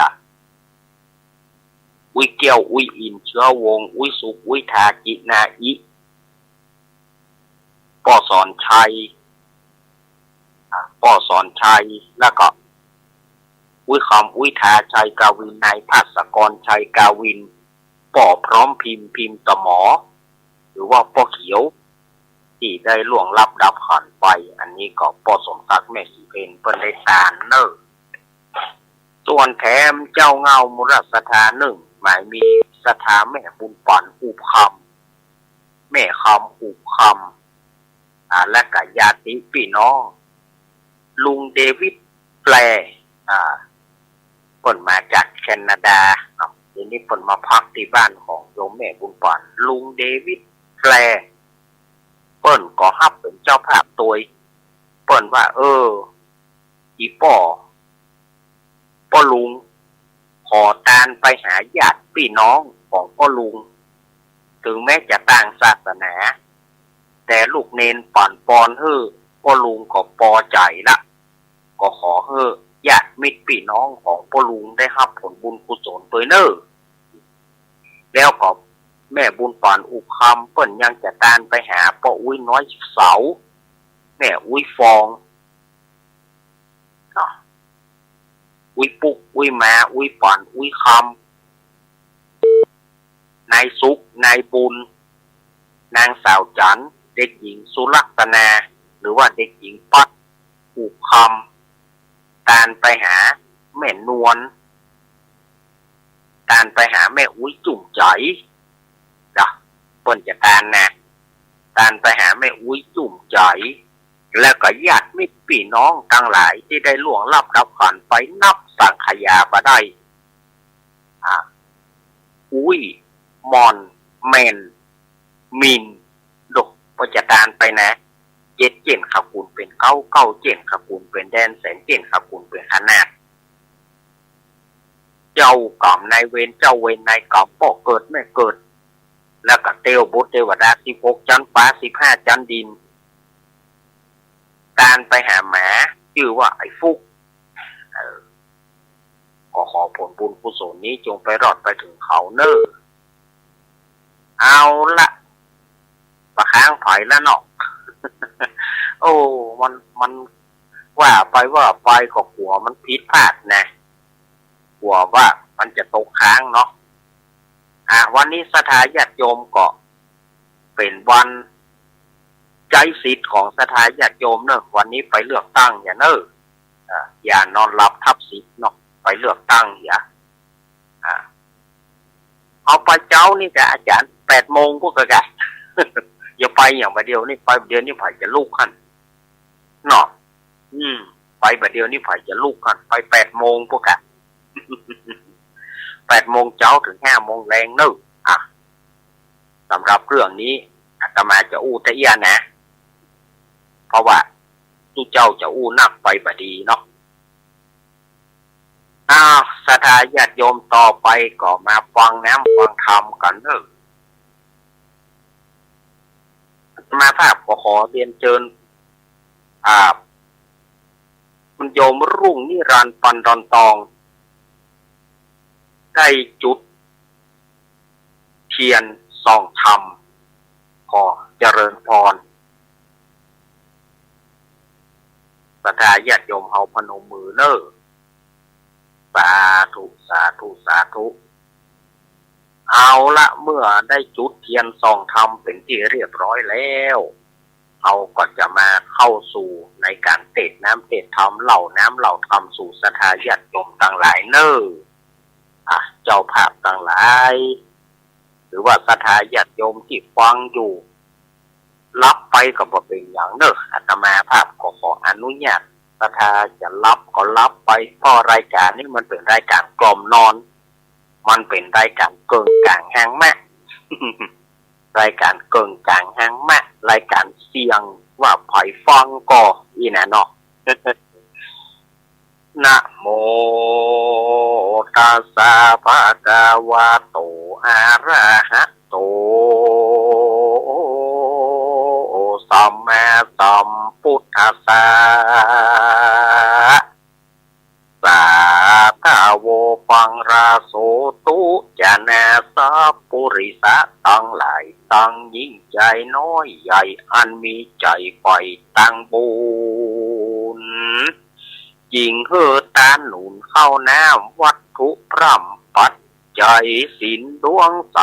58มันกดแขวดรักษาป้าก่อนมาแต่เจ้าเพื่อนั่งเฝ้าน้อมฟังธรรมจุงดาจำฟังที่เอาเป็นที่สอนใจเราจักไข่เก่าจี้ตามก่อนที่เดิมมาก่อศรัทธามวลหมู่อันจงตั้งโสตะอยู่ดาฟังไปลำดับไปแต่ตนติดสืบซนตัวไปบัดนี้แหละแน่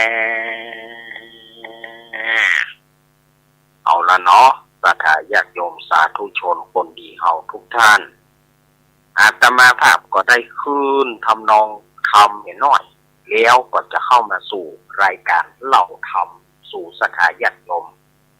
ในวันอาทิตย์ที่แล้วนี้เจ้าอิทนะกุมารเจ้านันทกุมารเจ้านันทกุมารเนี่ย ได้ไปตามกรรมบัญชาของพระเจ้าพรหมทัตไป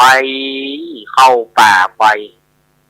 ปถามนายพรานคนที่1ไปถามเรื่องย่างเจ็ดหัวดอกบัวปันกาบนายพรานคนที่1ก็ว่าบ่ฮู้บ่มีไปถามตั้งหน้าล็อกเพื่อพระฤาษีกะ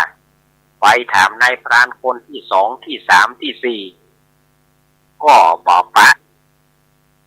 นายพรานคนใดก็บอกว่าบ่มีย่างเจ็ดหัวดอกบัวปันกาบ มันบ่มีลองไปทางหน้าพอล็อกเตื้อจะไปปะใส่พระฤาษีก้าวันนั้นทำมันจบตึกนี่เนาะต่อไปก็จะมาเล่าทำผูกที่3เพื่อกับสถาญาติโยมได้ฟังกันเจ้านันทกุมารหลังจากที่ลาครานคนที่4นั้นก็ได้เตียวไปแถมนะโอ้วันเวลาก็ปาเข้าไปวันที่4ละยังบ่ได้จ้าง7หัวดอกบัวปันกาบเตื้อเอาก็เหลือแถม3วันจะได้ก่อนนี่ก็เตียวไปกึดไปตัวมันเป็นกรรมวิบากอันใดฮะเจ้าเหนือหัวก็มาขี่ขาแตะเขว่าเนาะแค่กรรมจุน้องของเฮาเนี่ยเท่านะก็เอาไปสอบพ่อหลวงก็ซ้ำบ่พิจารณาก็ไปทูลเจ้าเหนือหัวก็มาเขให้เฮาไปมันเป็นกรรมสันใดฮะก็เตียวไปก็มากืดไปน้อยใจไปพอเตียวไปก็ในระหว่างทางนะก็ไปปะใส่จ้างตัวหนึ่งจ้างตัวนี้โดนต้นไม้2ต้นหนีบที่ข้างเอาไว้ ไปโดนต้นไม้2ต้นหนีบที่ข้างเอาไว้จ้างตัวนี้ไปทางใดไปได้ขำต้นไม้หันกะแงะสถาญาติโยม เจ้านันทกุมารก็เข้าไปหาโอ้ไอ้อย่างได้เนี่ยไปขำอย่างต้นไม้กะแงะเนี่ยก็บอกหูนะถ้าเกิดมาหูความมาก็โดนต้นไม้2ต้นเนี่ยหนีบข้างเอาไว้ไปทางใดก็บ่ได้นี่เต้าฮอดปลาเดียวนี่ก็จนว่าขำต้นไม้ขำแง่ไม้นี่กะแง่จะไปทางใดก็บ่ได้นี่ไปเนี่ยอย่างใดอย่างใดต้นไม้ได้หนีบเนี่ยได้ไปขำต้นไม้นี่ก็บ่ฮู้แน่ก็ข้าก็ยังงงตัวเก่าเหมือนกันนะก็บ่ฮู้เหมือนกันเกิดมาเพื่อหูความมาก็โดนต้นไม้2ต้นเนี่ยหนีบเอาไว้ไปทางใดก็บ่ได้ขำกะแงะอย่างที่หอนเนี่ยนี่หรอกยังนะว่าแต่ไอ้บ่าวจะไปไหนนี่หรอว่าแต่ไอ้บ่าวจะไปไหนนี่โอ้เนี่ยเจ้าปอจะหูจ้าง7หัวดอกบัวปันกับหอมสลับไปไก่มีที่ไหนฮะเอาจะไปเอามาถวายเจ้าเหนือหัวจ้างตัวนั้นก็บอกว่าเอาในตระกูลข้านะก็เป็นจ้างเนี่ยบ่เคยมีจ้าง7หัวดอกบัวปัน